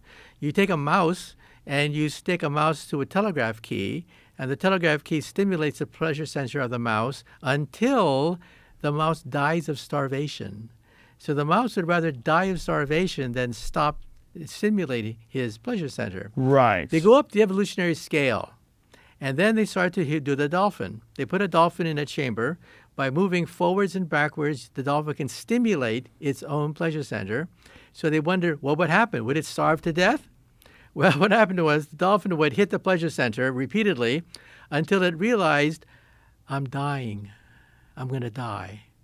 So the porpoise would stop, get some food, and then go back and stimulate himself some more. Well, you know, those dolphin study, or the mice, when they did that with mice and rats, the problem with that was they had put these things in a very unnatural environment, like the same thing they did with cocaine and heroin with rats. And that when they tried to recreate the study, but they gave them a much larger, more natural environment, they stopped doing it. They stopped taking cocaine until they died. They stopped taking heroin until they died. They didn't self-stimulate the same way they did before. They essentially were doing it to medicate themselves because they were in a very unnatural laboratory environment of being in a cage and bright lights and the whole deal. When they gave them an environment that's much more normal and natural, they didn't do that. They would, occasionally dabble with whatever drugs they were stimulating them with, but they went on to live normal rat lives. Well, as I understand, some experiments were done on humans years ago. This, of course, would be unethical probably today. But back then, humans had realized that this is going nowhere, that at a certain point they begin to stop. They're smart enough to realize this is madness. Well, do you know about the woman who? There was a woman in the 1970s. I actually have a joke about it in my act where she was allergic to pain medication. So they drilled holes in her head and they stuck wires into various parts of her brain and gave her an electrical device. And when she felt discomfort, she could hit this button and a surge of electricity would go into the pleasure centers of her brain and she would orgasm. And she orgasmed all day long. She stopped communicating with her family. She stopped personal hygiene. It was a very complicated study because they were trying to figure out what to do about this. She begged them to take it away, and then she fought them when they tried to take it away from her. She developed an ulcer on the finger she used to manipulate the thing because I'll read it for you because it's very fascinating. Because I saved this this study because it's so crazy because it tells you so much about human nature. It's I think see if you can find it, Jamie. I want to. It's somewhere in it's somewhere in the 1970s. But this is from the study. At its most frequent, the patient self-stimulated throughout the day, neglecting her personal hygiene and family commitments. A chronic ulceration developed on the tip of the finger used to adjust the amplitude dial, and she frequently tampered with the device in an effort to increase the stimulation amplitude. At times, she implored her family to limit her access to the stimulator, and each time demanding its return after a short hiatus. So they did try that with people. We're not ready. Also, there was an experiment done, I think, in the 50s with bulls. There was a professor at Columbia University who located the part of the bull's brain that would stop them if they're charging. So what they did was, of course, bulls will charge. Bull in the wild will charge you if you enter an arena with them. He personally, a Columbia professor, would enter the bull ring with a live bull, and there are videotapes of it. I just saw it the other day. Videotapes of the bull charging this professor at Columbia. He had a button. He pushed the button, and the bull stopped immediately. Wow. And this, of course, raised a lot of eyebrows because we're no longer talking about reading the mind. We're talking about mind control, which is different from simply reading thoughts and transferring thoughts from human to human. We're actually talking about changing behavior from the outside. And so there are videotapes, you can Google them, showing that there he is pushing this button. He's right there with the bull, just a few feet away, and the bull comes to a dead stop when you push that button. Now, is the device connected by wires or is it wireless? I forgot whether it was connected by wire. Probably was. I'm not sure. Good boy, you would be really terrified if one of those wires broke. Oops, sorry about that. It just seems like such a risky move for the actual professor. I feel like you could hire a rodeo clown and teach him how to hit the button and you'd be better off. At least he would understand how to evade the bull. Yeah. But after that, people... Here it is, right here. So this is Jose Delgado, Implants and Electromagnetic Mind Control. So you have this bull, they operate on it, and we're watching this video, and this is, it seems like it's a long time ago. What year was this? I think it's in the 50s. Wow. So the bull comes at him, and it seems like he does something, and the bull just stops. Yeah, see? Stops and goes the other way. Wow. There he is. I'm confused as to how it's attached, whether it's a radio signal, because it doesn't seem like it's hard because it's very low resolution. Yeah, it looks like it's wireless. Yeah, it's definitely something in his hand, but is it connected by a wire? Oh, I see what you're saying. Probably radio. Wow, boy. It's amazing. So what does it say there? I'm going to try to Google more. It says 1965 experiment with an implanted bull. Wow. So the name of this the video, if you want to watch it, folks, Jose Delgado, Implants and Electromagnetic Mind Control. Now, remember, this was done at the height of the Cold War. Right. When people were worried about the Manchurian Candidate, you know, that movie. Yeah. And mind control. During the Korean War, certain GIs were brainwashed. So there was a whole hullabaloo around brainwashing, mind control. So what did the CIA do? The CIA constructed something called MK Ultra. You've probably read about Sure, MK yeah. Ultra, right? Yeah. But that's one of the motivations for MK Ultra, the fact that you could actually determine the behavior of a bull who's charging at you Yeah. with a button. There's a fascinating book called Chaos, written by a guy named Tom O'Neill, who wrote about the 1960s and the Charles Manson murders. And he connects it all to MK Ultra. That Charles Manson was one of the he was one of the test subjects of this guy named Jolly West, who was one of the head guys of MK Ultra, and they directly connect Jolly West to visiting Charles Manson in jail, supplying him with LSD, teaching him these sort of manipulative methods of controlling people with these psychedelic drugs. It's very, very convincing. It's detailed and researched over 20 years. It's an amazing book because of the Freedom of Information Act and because of what we know about MK Ultra, and they did some wild stuff. Yeah. Are you aware of Operation Midnight Climax? No, what's that? This is crazy. This is the CIA in the 1960s. They would set up these brothels, and they had them in San Francisco and one other place, I forget. But they would have these two-way mirrors, and they would have these Johns go in there with the ladies, and the ladies would give the man a drink, and the guy would drink it, and there was LSD in the drink. And so then they would observe them. And then, so these guys were unwitting test subjects, and they figured they're not going to say anything because why were you in a brothel? Why were you hanging out with prostitutes? And so they just experimented on people, and they did it for years. And no one would complain, right, for that reason. Exactly. I mean, what are you going to say? I mean, how would you even know what happened or what went wrong? Right.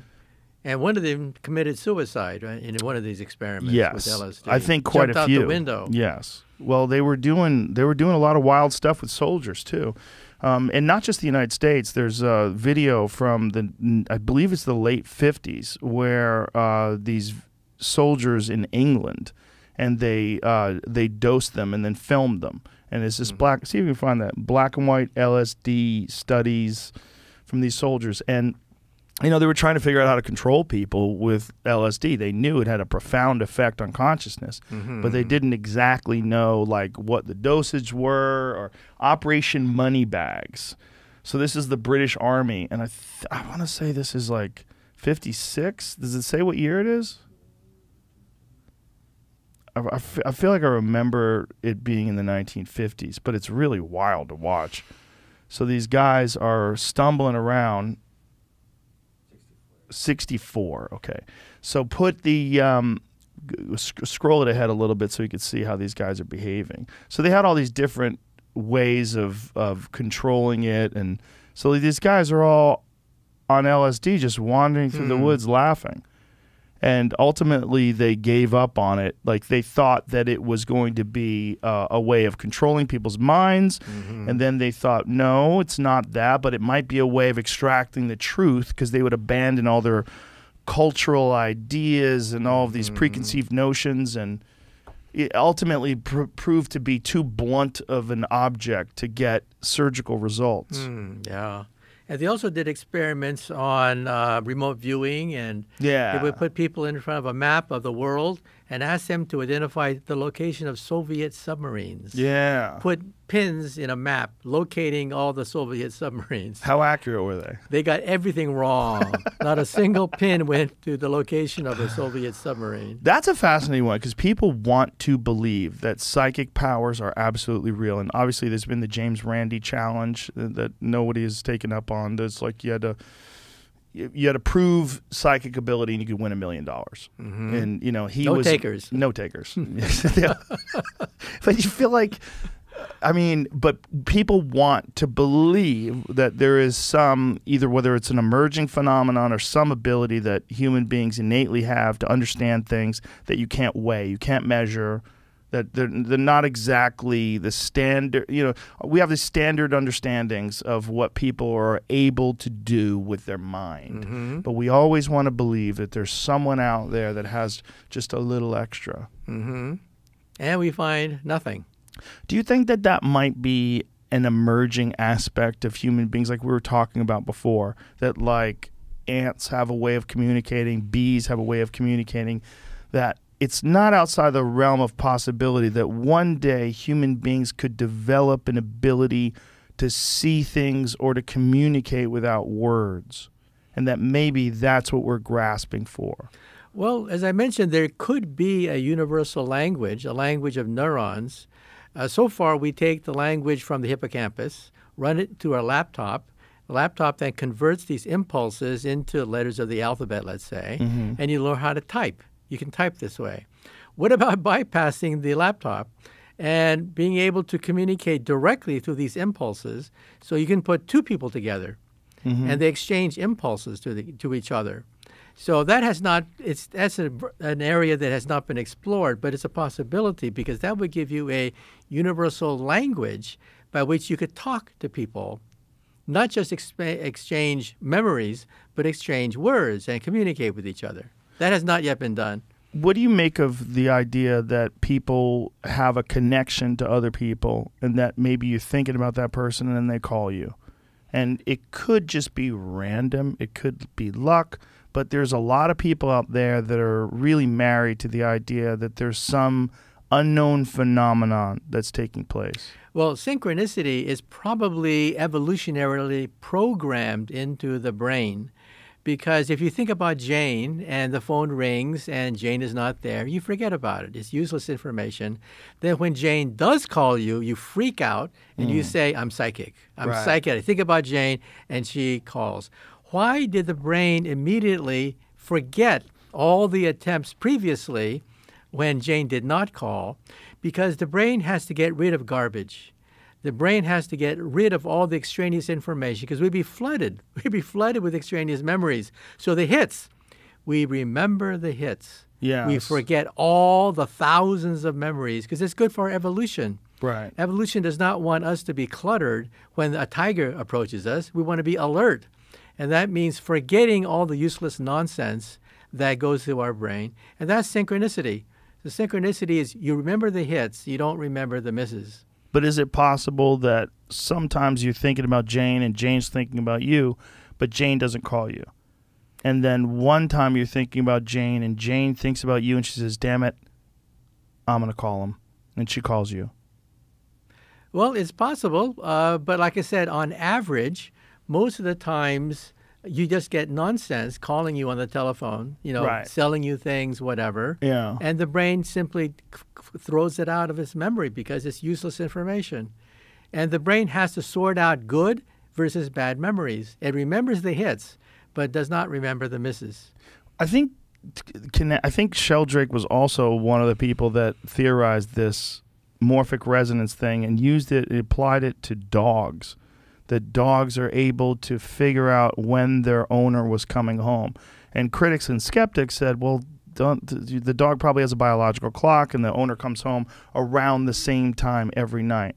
But I don't really remember the parameters of the experiment, that if they tried to work around that by having the person come home at random times. Well, if you take a brain scan of the dog's brain, you realize that it looks very different from our brain. For example, smells. The area of the brain of the dog, I think, is about 100 times larger than the counterpart in the human brain. Yeah. And so the brain, as soon as it sniffs the presence of its master, even though the master is quite a distance away, the dog will immediately sense that. And that's been used for COVID-19 detection at Helsinki Airport, for example. The dogs can be trained to recognize with 95% accuracy the presence of COVID-19. Also cancer. Dogs can be trained to recognize cancer better than most cancer tests because their olfactory area of the brain is much, much larger than the olfactory counterpart in human beings. So if you were to read the mind of a dog, you would not see the world as we see it. You would see a world of smells, a world swirling with hundreds of different kinds of smells that you are completely oblivious to. So the mind of a dog and the daydreams of a dog are quite different from the daydreams of a human being. Well, I can attest to that because my dog has what's the best way to describe this? He's got a fox friend. The fox friend visits the yard and shits in the yard, and my dog loves to roll around in the fox shit. So the other day, I let him out in the yard, and he's in the house, and I don't think anything of it. But my wife goes, "What is on his neck?" And I look, and he's just smeared all over his chest and his neck. And I go, "Oh, gee, I know what it is," before I even smell it. So I go over to him and smell it. It's horrible. He's rolled in fox shit. So not only is his sense of smell far superior to ours, but it's very different because he liked that smell and he wanted to get it all over him for some strange reason. I don't understand what that does. Is it maybe it hides his smell, he thinks, from other animals? Maybe it's so strong that he can sneak up on squirrels because they don't smell him. They just smell the shit. I don't know. Well, for my friends who own a dog, I asked them to do one experiment, an experiment that you can do with your dog. Teach your dog tonight the meaning of tomorrow. And you can't. No matter how you try, you cannot teach your dog the meaning of tomorrow. So the dogs can smell things much, much better than you, but cannot imagine things much better than you. Right. Because humans live in the future. Think about what you're thinking about right now. Right now, you're probably daydreaming about, oh, I'm kind of like tired. I want to get a cup of coffee. I want to do this. Oh, maybe I'll do this after the show's over. You're constantly thinking about the future. We live in the future, okay? Dogs don't. Dogs live in a world of instinct. They live in the world of now. And it was good for their evolution. Now, for our evolution, we don't smell very well. We don't have claws, very good. We can't fly. We don't have armor. So what do we have going for us? Nothing, except the brain. Right. And what does the brain do? Daydream. Yeah. So I think the essence of daydreaming is how we became intelligent, because we, as an animal, are pretty stupid looking from an animal's point of view. No claws, no fangs, no armor, can't fly. Our eyesight is horrible. We don't smell anything. We have nothing going for us except the brain. Right, but didn't we evolve that way because of the brain and tools and our ability to cook food and all these different things that sort of slowly but surely weakened our physical body? Yeah, look at our jaw. The Right. jaws of our ancestors, when you look at skeletons of Neanderthals and things, huge jaws. Why? Because they had to eat raw meat. They had to crack bones apart to get the bone marrow.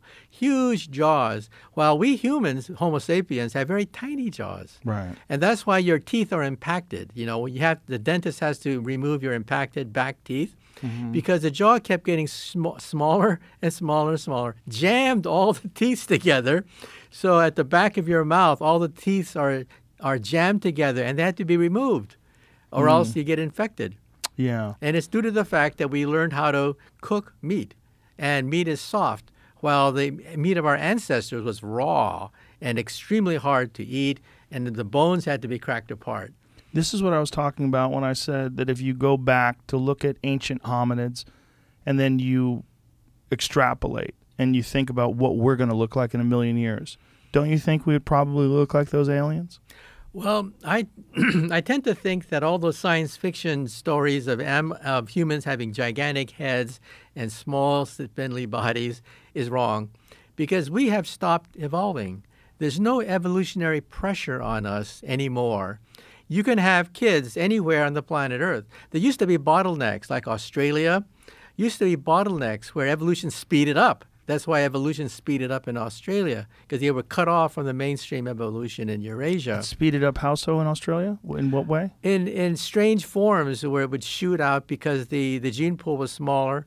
And if you have a very large gene pool, evolution is rather slow because odd genes are canceled out. They average out. In a small population, you can have mutants. Mutants jump out rather quickly. And that's why Australia has such strange animals, because it's an island, basically, separated from the rest of the other continents. Kangaroos and wombats and That's things right. that don't exist anywhere else. Right. Yeah.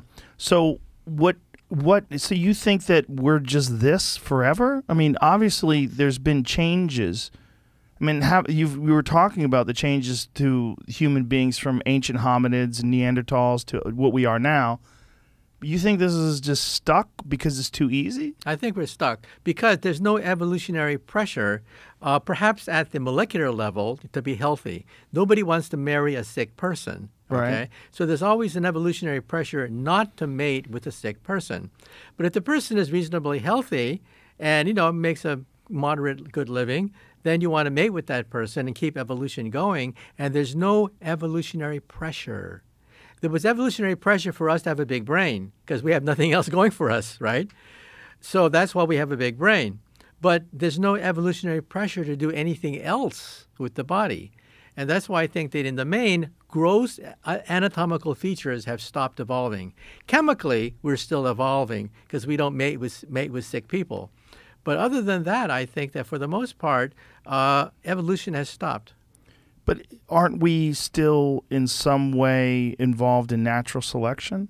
And isn't that one of the driving forces of evolution? Yeah, but what are the pressures on that happening? If you look at the movies, you'll find out that what they select for is people that are healthy. Okay? Right. And no diseases in their history, but healthy. And healthy, in turn, correlates with beauty because beautiful forms tend to be healthy and vice versa. And so we mate with healthy people who are good-looking because they're healthy. And as time goes on, and as we continue this mating with beautiful people that are healthy, don't you think there's at least some members of the human race that are experiencing some form of evolution? And maybe that will all be radically accelerated by technology when we integrate. When and if we decide to integrate via Neuralink or something along those lines, will that change the course of our advancement? Because we're thinking about when we're thinking about evolution, we're thinking about some sort of an improvement and a better adapting to our circumstances and environment. That's the difference between us as we are now versus ancient hominids with no language. Well, what humans do is enhance themselves. That's why we have makeup. That's why we have people that try to puff up their muscles. That's why we have tattoos. People have been trying to enhance themselves since day one because they think that increases their reproductive success. That's why they enhance themselves. In the future, we will be able to deliberately enhance ourselves. Yeah. And I think that is possible. I think on a scale of, let's say, 200 years, it may be possible for us to mentally enhance ourselves, increase our memory, our capabilities, live on other planets, for example, by enhancing the human being, because that's what we do. We Right. enhance ourselves.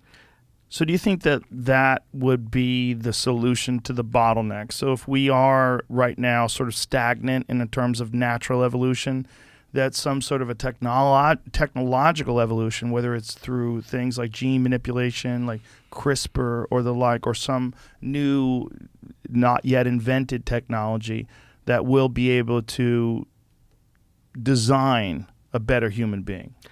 Possible. In science fiction stories that I used to read as a kid, the human of the future has a gigantic head and very, very spindly organs of the body with a huge head to support. But you see, there's no evolutionary pressure in that direction. People do not want to mate with somebody with a gigantic head. There's no pressure in that direction. I think in the future, on the other hand, when we have artificial enhancement of the human body, we will enhance ourselves to look better looking, not ugly like gigantic heads, but stronger Superman and Superwomen rather than these deformed creatures from science fiction. But isn't that because we have this biological imperative to breed naturally, the way animals do? The survival of the fittest aspect of it, the fact that the bigger, stronger animals breed before the weaker ones, and that we are sort of trapped in that dynamic by our biology, but we could escape that if we are willing to abandon that method of reproduction. And that would make us look like the aliens, that we would be these genderless, almost like, muscleless things, and that by integrating with technology and by having the satisfaction, being able to satisfy all of those biological imperatives, like the need for breeding, sex, all those things. If all those things are eliminated and we come up with something that's far superior than that, and it exists technologically or electronically or whatever it is, wouldn't that be a way to solve that issue? Well, some of that is happening already. Decades ago in Brooklyn, the Jewish population had to worry about Tay-Sachs. Tay-Sachs is a hereditary disease that afflicts Jewish people. And by taking a look at the embryos, you can simply discard the embryos that have the Tay-Sachs syndrome and keep the ones that don't. What is Tay-Sachs? It's a disease of Jewish people where kids die very young.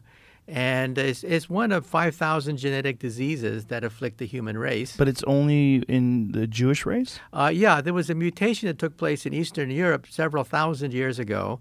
It has since proliferated into a large number of Jewish populations, and they have to worry about that. And so matchmakers, in the early days, matchmakers would try to find out if the Tay-Sachs syndrome existed in your family. Today, we do it genetically, and we can eliminate it now.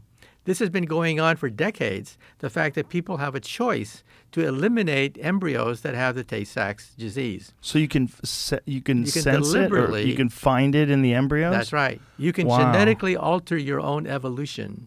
So are they able to do that if a woman has the embryo in her body? So they would abort it? Yeah. In other words, they can get rid of embryos that have to be implanted. This is through, the insemination takes place outside. Right. In vitro fertilization takes place outside the body. You can analyze the genes and discard the ones that you don't like. And that's today. This has been going on for decades in the Jewish community. Now it's pretty much available commercially. And I think in the future, then you're talking about evolution being changed at the chemical level, that genetic diseases like hemophilia and cystic fibrosis for Europeans, and sickle cell anemia for African Americans. These genetic diseases could deliberately be eliminated by choice. And that would just be one stage of our ability to manipulate people and improve upon what we think when we think about the human race. That's right. Once we identify genes, for example, that are associated with intelligence. Personally, I think it's more complicated than that. But let's say a family finds out through an advertisement that certain genes are correlated with intelligence. Then they can discard the embryos that don't have that gene. And so people can deliberately begin to alter the genetic makeup of their lineage. Yeah. Their genealogy is actually controllable in this way to a limited degree. And that's to a limited degree. But ultimately, do you think that it's possible that we can actually design a better human being? Yes. However, the trick is to find which genes correlate which things, okay? Behavior is very complicated because every behavior probably has many genetic links. If you take two twins, and take a look at their life history and so on and so forth, you realize that about 50% of their behavior is genetically programmed, and 50% is not genetically programmed. So even with two identical twins, behavior is actually rather difficult. It's a combination of many factors. But in the future, if we get better at this, then that opens the possibility of people choosing which traits they want in their own family tree to propagate. So this is called gene therapy, and there's two kinds of gene therapy: somatic gene therapy and the gene therapy where you can actually change the genetic heritage of your lineage so that that gene that's afflicted your family for centuries can now be totally eliminated. But when you extrapolate that kind of technology and that kind of ability, ultimately, if you look at 100 years from now or 500 years from now, where do you think this goes? Well, I think that as time goes by, there's going to be a black market. Somebody will advertise a smart gene, a good-looking gene, a muscular gene, even if it's totally fake, and put it on the internet. We have not been able to monitor the drug trade. Think of what happens when illegal genes are entering on the internet. How do you stop that? Because a gene is nothing but information. like A, T, C, G, the 4 nucleic acids arranged in a certain way. How do you stop that? That's a number. Yeah. How do you stop illegal genes from proliferating? But what about legal versions of it? I mean, especially, I mean, maybe we'll put some restrictions on it in this country, but I would imagine that there'd be other countries, if they had access to that technology and they wanted to create a superior version of a human being. I mean, think about the horrors that Hitler created in Germany because he was trying to create the Aryan race. See, this is The Brave New World by Aldous Huxley. Right. In that society, they deliberately reduced the oxygen on embryos to make them mentally retarded. They deliberately made the workers stupid by depriving them of oxygen, and therefore they would control the intelligence of their society that way. Now, that was a dream when he wrote that way back in the 1930s, but many aspects of the technologies that he wrote about are actually possible. But, of course, morally, it would be, of course, a disaster to have these policies carried out. But what happens if you have a dictator that wants soldiers that are mentally retarded but are very strong and obey orders to kill? Right. Okay? That's a definite possibility when we have dictatorships that still exist on the earth. Wasn't there there was an attempt at one point in time to combine human beings with chimpanzees to create like a super soldier, or at least there was, if it wasn't experimental, it was theoretical. They were trying to see if it was possible. See if we can find anything about that. I want to say that was scientific ethics and Stalin's ape man super wars. That's what it was. It was Stalin. So there was some sort of at least an attempt. I mean, I don't think, obviously it never worked, but I think he was trying to figure out a way if he could combine humans and apes and create a superior soldier. By the way, when you take a look at the movie Planet of the Apes, the recent versions of the movie are actually becoming possible in the sense that we know the complete genome of chimpanzees, we know the complete genome of humans, and we look where they're different. And they're only different in a very few select places. We are genetically very close to the chimpanzee with our genes. We separated from the chimpanzee 6 million years ago, and we have many of the same genes. The genes that differ are the genes for manual dexterity, which we have and chimpanzees don't have very much, vocal cords, and of course the size of the brain. But we've located them. We know which genes created, in some sense, the big brain, better vocalization, and manual dexterity. So it is conceivable, though we can't do it today, conceivable that something like Planet of the Apes may be possible. So like what Stalin theorized could be something that we could introduce human-specific characteristics into apes, and they could create like a super soldier. Well, how it would work, I don't know. All I'm saying is that we do know the genes that are different from chimpanzees and humans. Right. We do know they accumulate in 3 major areas: manual dexterity, vocalization, and brain size. And we know which genes they are. And that's just one step, right? I mean, we could conceivably impart some of those characteristics into other animals. Yeah, it's possible. That's what gets weird, right? This is where ethics comes in. We're not there yet, but sooner or later we will be at the point where we have to look at the ethics of what happens when we transfer genes between species. Well, I mean, we need to look at the ethics of what happens when we experiment with makeup on, animals, because we're still doing things along those lines. They're still doing all sorts of weird animal studies that may or may not be necessary. Well, the good aspect is that you can take certain organs of pigs that are compatible with humans and therefore extend the lifespan of people that have fatal diseases. That's the good aspect. Is that your ringtone? Let me hear your ringtone. It's just a gentle ding dong. It's an advertisement. It is? Yeah, I know the advertisement. Oh, you mean you're getting a phone call from? Yeah. You can press that button on the right-hand side. It'll stop. The button on the right side of your phone. I love when super geniuses don't know how to operate their phone. Beyond me. It's hilarious. He was looking at the phone. Oh, it's an advertisement. Well, yeah, he shut it off. And he's like, how do you do that?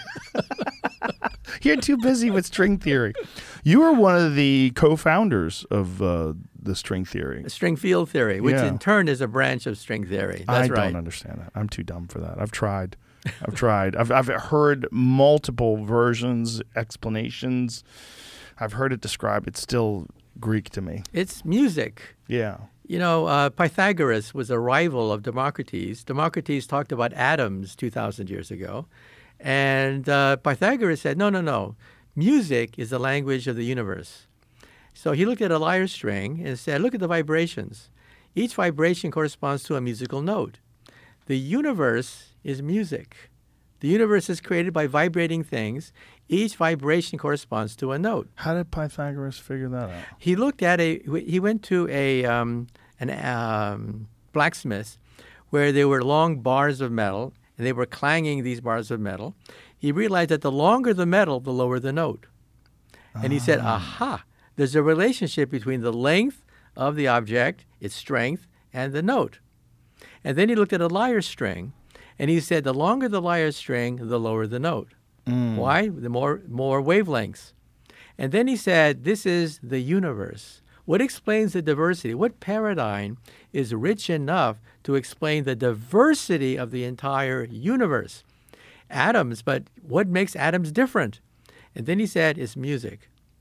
But then they never went anywhere because, of course, the atomic theory wasn't created for another 2,000 years. But finally, with the atomic theory, we now have subatomic particles. But why do we have so many subatomic particles? They're nothing but musical notes on a tiny, tiny little vibrating string. So this is the electron, vibrates this way. This is a quark. This is a neutrino. So why do we have so many particles in the particle zoo? They're nothing but vibrations on a tiny string. So what is physics? Physics is the harmonies of little vibrating strings. What is chemistry? Chemistry is the melodies you can play when these strings bump into each other. Then what is the universe? The universe is a symphony of strings. And then what is the mind of God that Albert Einstein wrote about so eloquently for 30 years? The mind of God would be cosmic music resonating through hyperspace. That would be the mind of God. You're a really great science communicator, and I know you've been doing this for a long time, but how do you maintain, is it just innate, is it a natural thing that you maintain this enthusiasm for all this new information? Well, my favorite Einstein story is, Einstein said that if you cannot explain a theory to a child, the theory is probably useless. Meaning that great theories are based on simple principles, concepts that you can see visually, pictures. Useless theories are just a bunch of algebra that go nowhere. So if you take a look at all the great theories, they're pictorial. Take a look at Newton's laws. Newton's laws are based on billiard balls, planets, stars going around each other. Very pictorial, Newton's laws. Look at Einstein's laws, based on meter sticks, meter sticks and rockets and clocks. Take a look at string theory, little vibrating strings. So great theories have a simple pictorial representation. Theories that are easily explainable. That's right, and they're very profound. We can explain the entire solar system with Newton's laws of motion and gravity based on, balls going around other balls. Have you always been a person, though, that has not just been interested in these ideas, but also been interested in illustrating them to other people in a way that's comprehensible? Well, when I was a kid, first of all, when I was 8 years old, something happened which completely changed my life. All the newspapers were saying that a great scientist had just died, and they put a picture of his desk. That's all. Just a picture of his desk with a book on it. The book was empty, and the caption said, "This is the unfinished manuscript of the greatest scientist of our time." Well, I was fascinated. I had to know what was in that book. Why couldn't he finish it? Why didn't he ask his mother? Why didn't he simply make up a theory? So I went to the library, and I found out this man's name was Albert Einstein. And that unfinished book was the theory of everything, an equation that would allow us to, quote, read the mind of God. So I said to myself, wow, that's for me. But then when I tried to communicate this idea to other people, their eyes would glaze over. And it's because great ideas have a picture, have some kind of concept, a principle that can be explained in a few words. Evolution, one of the greatest principles of biology, can be explained by saying survival of the fittest. And so great ideas have very simple paradigms behind them. But to explain that is very difficult unless you know what the paradigm is. And so this idea of explaining the mind of God, do you think that we're going to ever come to a point as human beings where we can understand the creative force of the universe, of everything? Well, the driving force behind the universe is energy. And the energy of what? We think the energy of vibrating strings. And these strings, when they vibrate, create subatomic particles. And that's what the universe is made of, subatomic particles. But there's some sort of an advancement to constant new levels of complexity. Mm-hmm. And that's certainly exists with the human race. But it seems to exist with just the creation of the universe itself. From the Big Bang Theory to stars exploding, creating carbon, which is the source of all carbon-based life forms like us. Like all these things are like constantly becoming more and more complex. Therefore, your conclusion is what? I don't have one. A universe without I a leave that to conclusion. scientists like you. I'm just happy that I get to talk to you. Mm-hmm. I mean, I don't have a conclusion, but I'm wondering why the universe tends to have this momentum towards further and further levels of complexity. Well, You're right. There's a cough button there. See that little red button? You can get crazy. Right. Press that button and just rah. Yeah, let it out. okay. Got it? Well, one of the fundamental paradoxes of the universe is the universe is based on a simple number of constants, like the speed of light, the mass of a proton. But where do these numbers come from?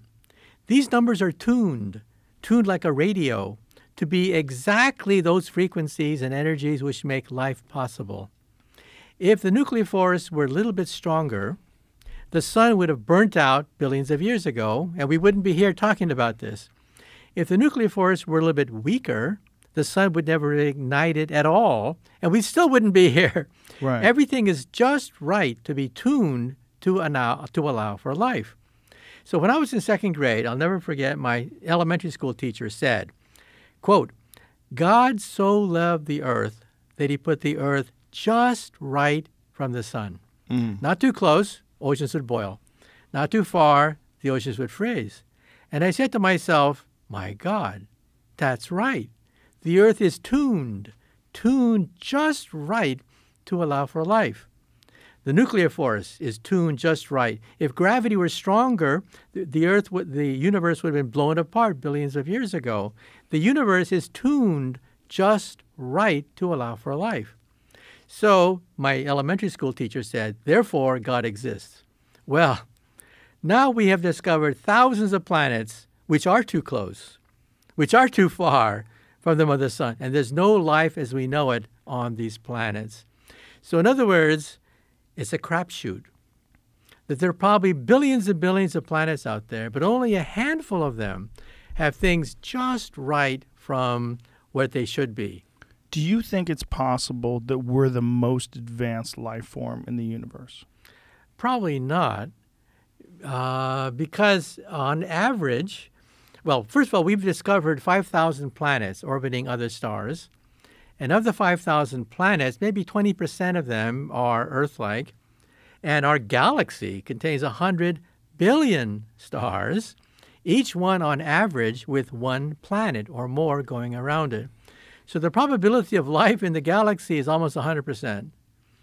100% life, but what about intelligent life? That's And probably all the smaller. That's what I was getting to, because all the bottlenecks, all the issues that keep all the other animals on this planet besides us from being the intelligent, manipulative creatures that we are, the way we manipulate our environment, I mean, and our constant thirst for innovation, that doesn't seem to exist in other animals. Yeah. So in that sense, we could be special to the Earth, But in outer space, there could be other different kinds of life forms dependent upon different factors. For sure. Like yeah. the octopus, the porpoise, spiders.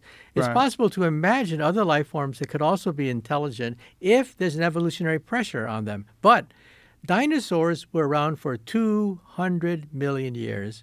And to the best of our knowledge, not a single one became intelligent. They got lazy.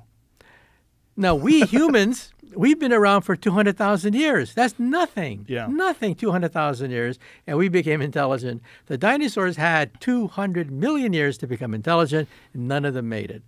So it's not common on Earth, but there's enough planets out there that it's most likely common in the universe for some sort of an intelligent, innovative species to exist, and not just one planet, but maybe an infinite number of planets. And just remember, the dinosaurs did not have a space program, and that's why they're not here today. No space program, not intelligent enough to have a space program. So to have a space program could be an evolutionary bottleneck. If your species does not develop a space program, sooner or later you're going to get wiped out. And you got to develop a space program before you get hit with an asteroid. That's right. That's right. And that's where we are now. Either before you get hit with an asteroid or become one of those societies, what is it, level 1, where you're able to do something about supervolcanoes. Right. To do something about... A Type 1 civilization could deflect asteroids, deflect meteors. They're masters of their planet. That's Right. Type 1. And that's what we need to get to. And then we need to eventually become interstellar so that we can escape. If our star burns out, if there's a supernova at a nearby galaxy, if there's something that happens that kills us all, we at least can propagate the universe. Right, and that's Type 2. And we actually found evidence of something that may look like a Type 2 civilization, though that's very, very speculative.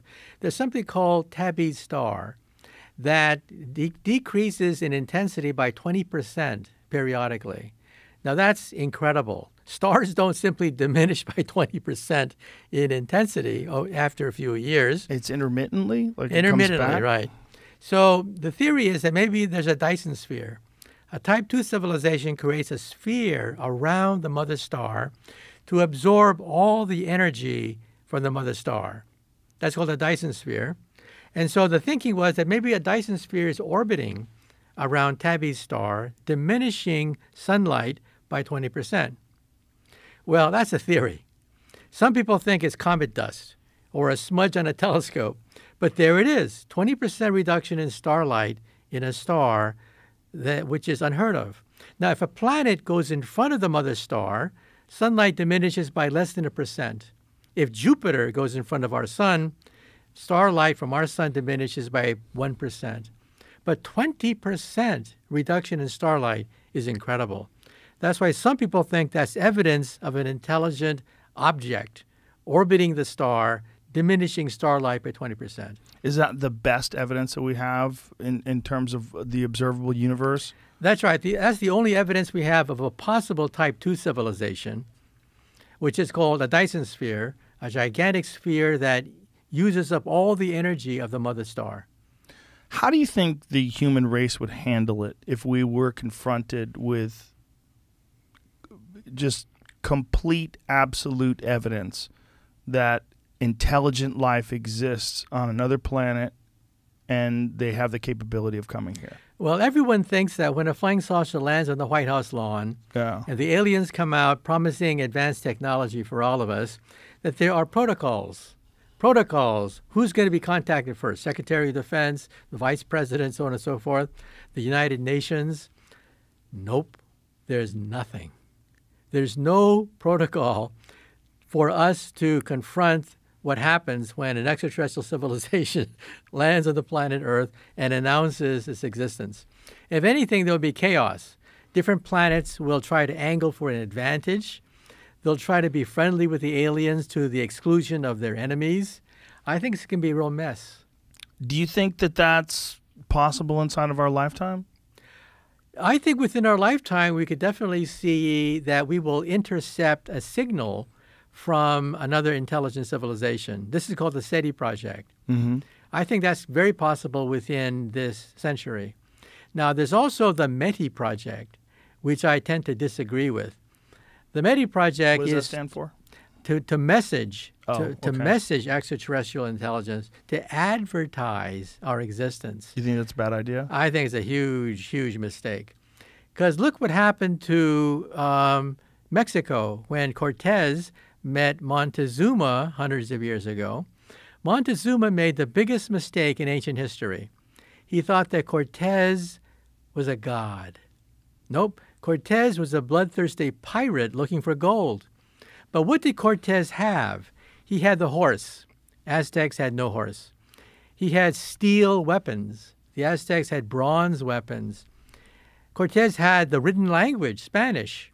The Aztecs had no written language. They had a pictorial language, but not a written language. Cortez had the horse. Nope. The Aztecs did not. And within a few months, the Aztec civilization was destroyed. So I think before we know the intentions of the aliens, we should not advertise our existence. Don't you think that the technological advantage that Cortez had over the Aztecs is also there's a biological similarity? They were not much different from each other. They were the same species. We would be dealing with something that would be akin to us observing ant colonies or us observing some sort of primitive life form. It would be far superior. It wouldn't be like other dolphins cruising in on a new pod of dolphins that didn't know any better and taking all their stuff, which is essentially what happened when Cortez met Montezuma. Right. It's like going down a country road and seeing a bunch of ants on the floor and going down to the ants and saying, I bring you trinkets. Yes. I give you beads. I give you nuclear energy. Right. Take me to your ant queen. Or do you have this politically incorrect urge to step on a few of them? Mm. I think we have to worry about that. Now, let's say you're walking down a forest and see a squirrel. At that point, you may want to talk to the squirrel. Squirrel must have an interesting life. So you try to talk to the squirrel, but after a while, you get kind of bored because the squirrel doesn't talk back to you. It doesn't have anything interesting to say to you. So what do? You simply leave the squirrel alone. Mm. So these are two possibilities. One is the aliens may simply step on us because we're irrelevant. And the other one is that they'll simply ignore us because we have nothing to contribute to them. What do you make of the stories and reports of nuclear weapons facilities being shut down when there was a sighting and that these things hovered over these nuclear facilities and they shut them down? Right. That happened in 1967 at the Malmstrom Air Force Base in Montana, where there were 10 ICBMs that shut down. Yeah. Now, remember, this is our nuclear strike force. They have to be operational 24/7, right? And they shut down. They shut down. And in the presence of a glowing ball in the air. Yeah. So people put two and two together and said maybe the aliens want to neutralize our ICBMs for the hell of it. We don't know. All we know is that these are military men. These are military-grade equipment. There's plenty of documentation. And I think there's 120 military men over the years who've said that there are things like this at other missile bases. Yes. Now, that means at least one of two things. Either the aliens are interested in our nuclear capability, or they just, or our military simply has sensors everywhere that the average amateur does not. And therefore, of course the military is going to pick it up because they have the radar, they have the sensors, and we don't. But it's random, basically. So there's several ways of looking at that. So it could be random that the machines and that all the ICBMs shut down at the same time that they're being visited by an unexplained aerial phenomenon. That's also possible, it's right? Possible. Mm-hmm. But if you were an intelligent species that had an eye on Earth and you're like, you know, they're coming along, but they're kind of crazy. They're wild, territorial apes with thermonuclear weapons, and they get jealous and greedy, and some of them are evil sociopaths, and they lack moral intelligence, and they do crazy stuff. We have to just make sure that they don't destroy themselves. Because one of the things that about UFO lore that I find fascinating is the uptick, the generally agreed upon uptick that happened after the bombs were dropped on Hiroshima and Nagasaki. Like that those bombs were dropped, and that once they realized that we not only had nuclear capability, but that we were willing to murder hundreds of thousands of people, that's when all the sightings started. Like they go, oh, Jesus, okay, well, we got to go visit these people. Well, that's possible. That's one theory. Yeah. Other people say that after World War II, people got used to the idea of things in the sky, Right. gigantic bombers and weapons of war in the sky. And every time someone saw something in the sky, they would think, oh, my God, they're not U.S. bombers. They're alien bombers, right? Yeah. We don't know. But that's a possibility. You see, when you start to hit type 1 status, you become interesting. Because before type 1, you cannot destroy yourself as a civilization. Right. Nothing known to science can completely destroy a type 1 civilization unless there's a virus of some sort. Because they have no weapons that can do that. Once you're type 1, you have nuclear weapons. You discover element 92. As a type 0 civilization, you discover element 1, 2, 3, 4. What is element 92? Uranium. Yeah. So once you go up the scale and you're type 1, you eventually, inevitably, hit element 92, which is uranium, which has a finite critical mass, about 20 pounds, and you're able to create a nuclear weapon. And that's at the instant that you become a type 1 civilization. So if I was an alien with an advanced civilization, I would monitor those planets that are on the verge of becoming type 1. Because those are the planets that have the capability of discovering element 92. And once they did discover element 92 and implemented it in warfare, then I would think if you were really concerned, that would be the time to step in. Yeah. Now that's, of course, purely hypothetical. Yes. But there is a logical basis to thinking about that, because we are about to make the greatest transition in human history from type 0 to type 1. Are you aware of the story of Bob Lazar? No. No. Really? Interesting. Oh, yeah. He's the guy that supposedly worked at Area S4, and he worked on back engineering spacecrafts.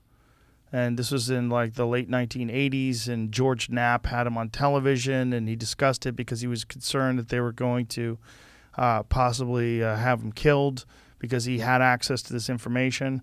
And he worked at Los Alamos Labs, and he was a propulsions expert, and they brought him on board to try to back engineer this craft. It's one of the most famous stories in UFO folklore, because there's a lot of chicanery involved. It's hard to know what's true and what's not true.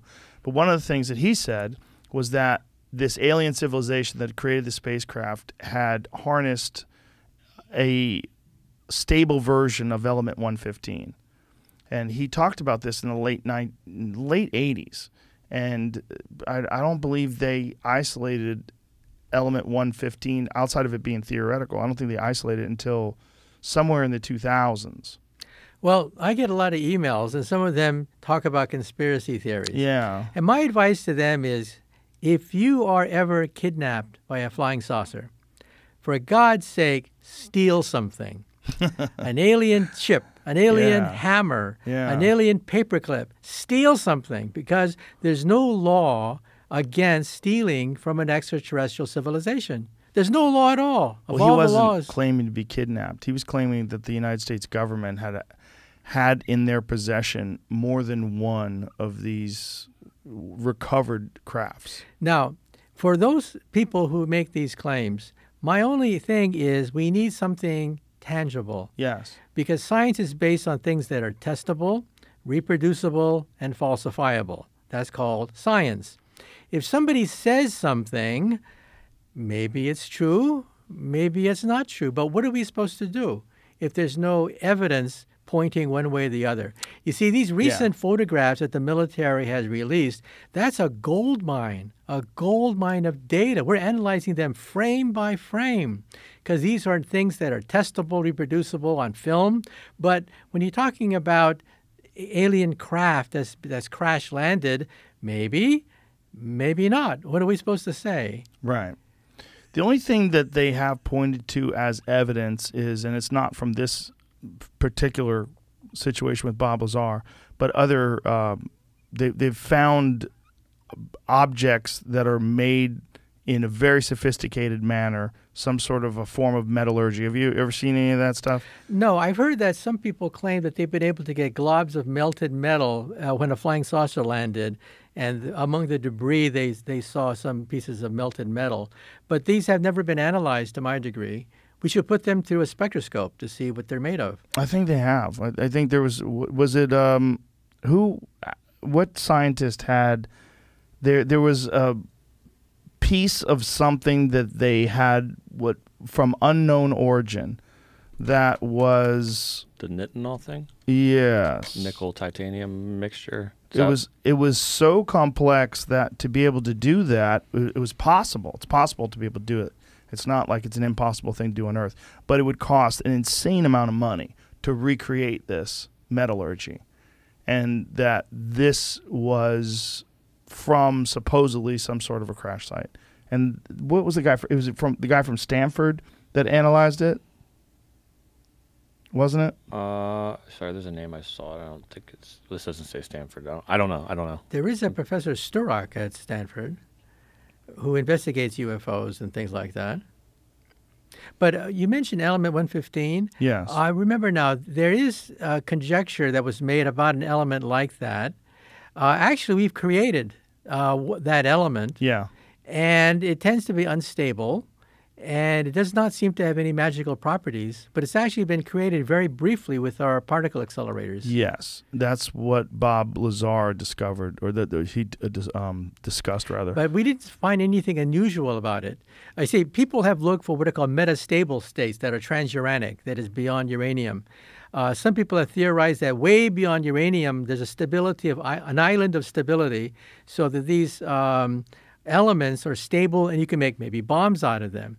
So the military was interested in that concept, but so far no one's ever seen this island of stability that's way out there. What he was trying to say is that this extraterrestrial civilization had either developed or was in possession of a stable version of 115, and through that stable version of 115, they were able to distort gravity, and that's how that thing manipulated the environment around it to move at insane rates of speed. And what's interesting is what he described, they actually observed on one of the videos that the government had gotten from fighter jets. The same way the craft is. This is it right here. This thing right here on this table, that is a recreation of what Bob Lazar had. This is a guy named, it's designed by Perry. The E in Perry is like a 3, I believe.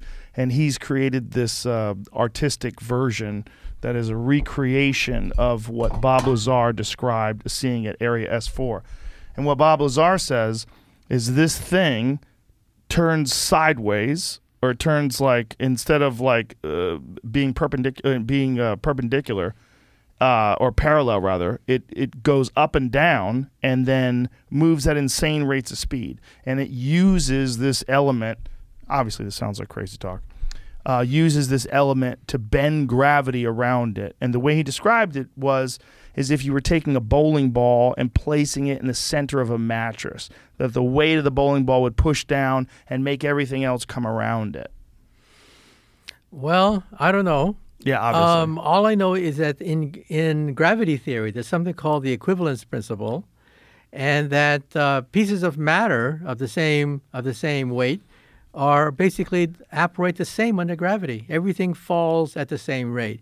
If I have a piece of metal here, a gigantic piece of metal or a small piece of metal, they both fall at 32 feet per second squared. Right. So if he claimed to have a new element, it would also fall at 32 feet per second I don't squared. think he's saying it falls. I think what he's saying is this generator, this something in this element 115 allows this advanced civilization to bend gravity around it.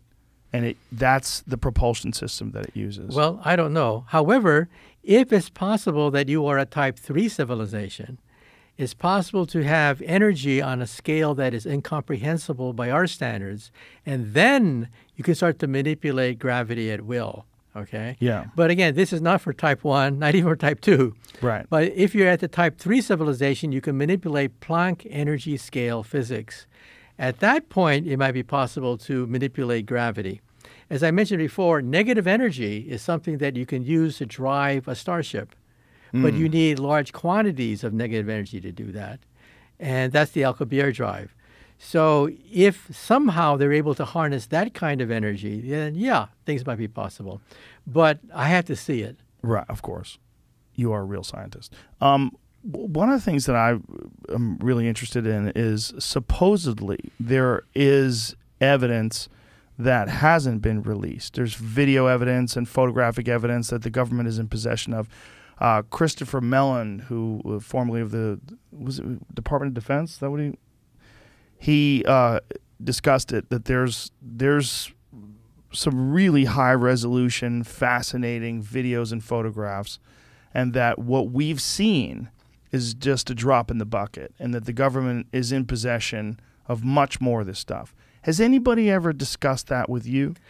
Well, no, but the military now admits that there's much more data out there that they have not been released. Yeah. And that their pilots many times shut off their cameras because no one would believe them.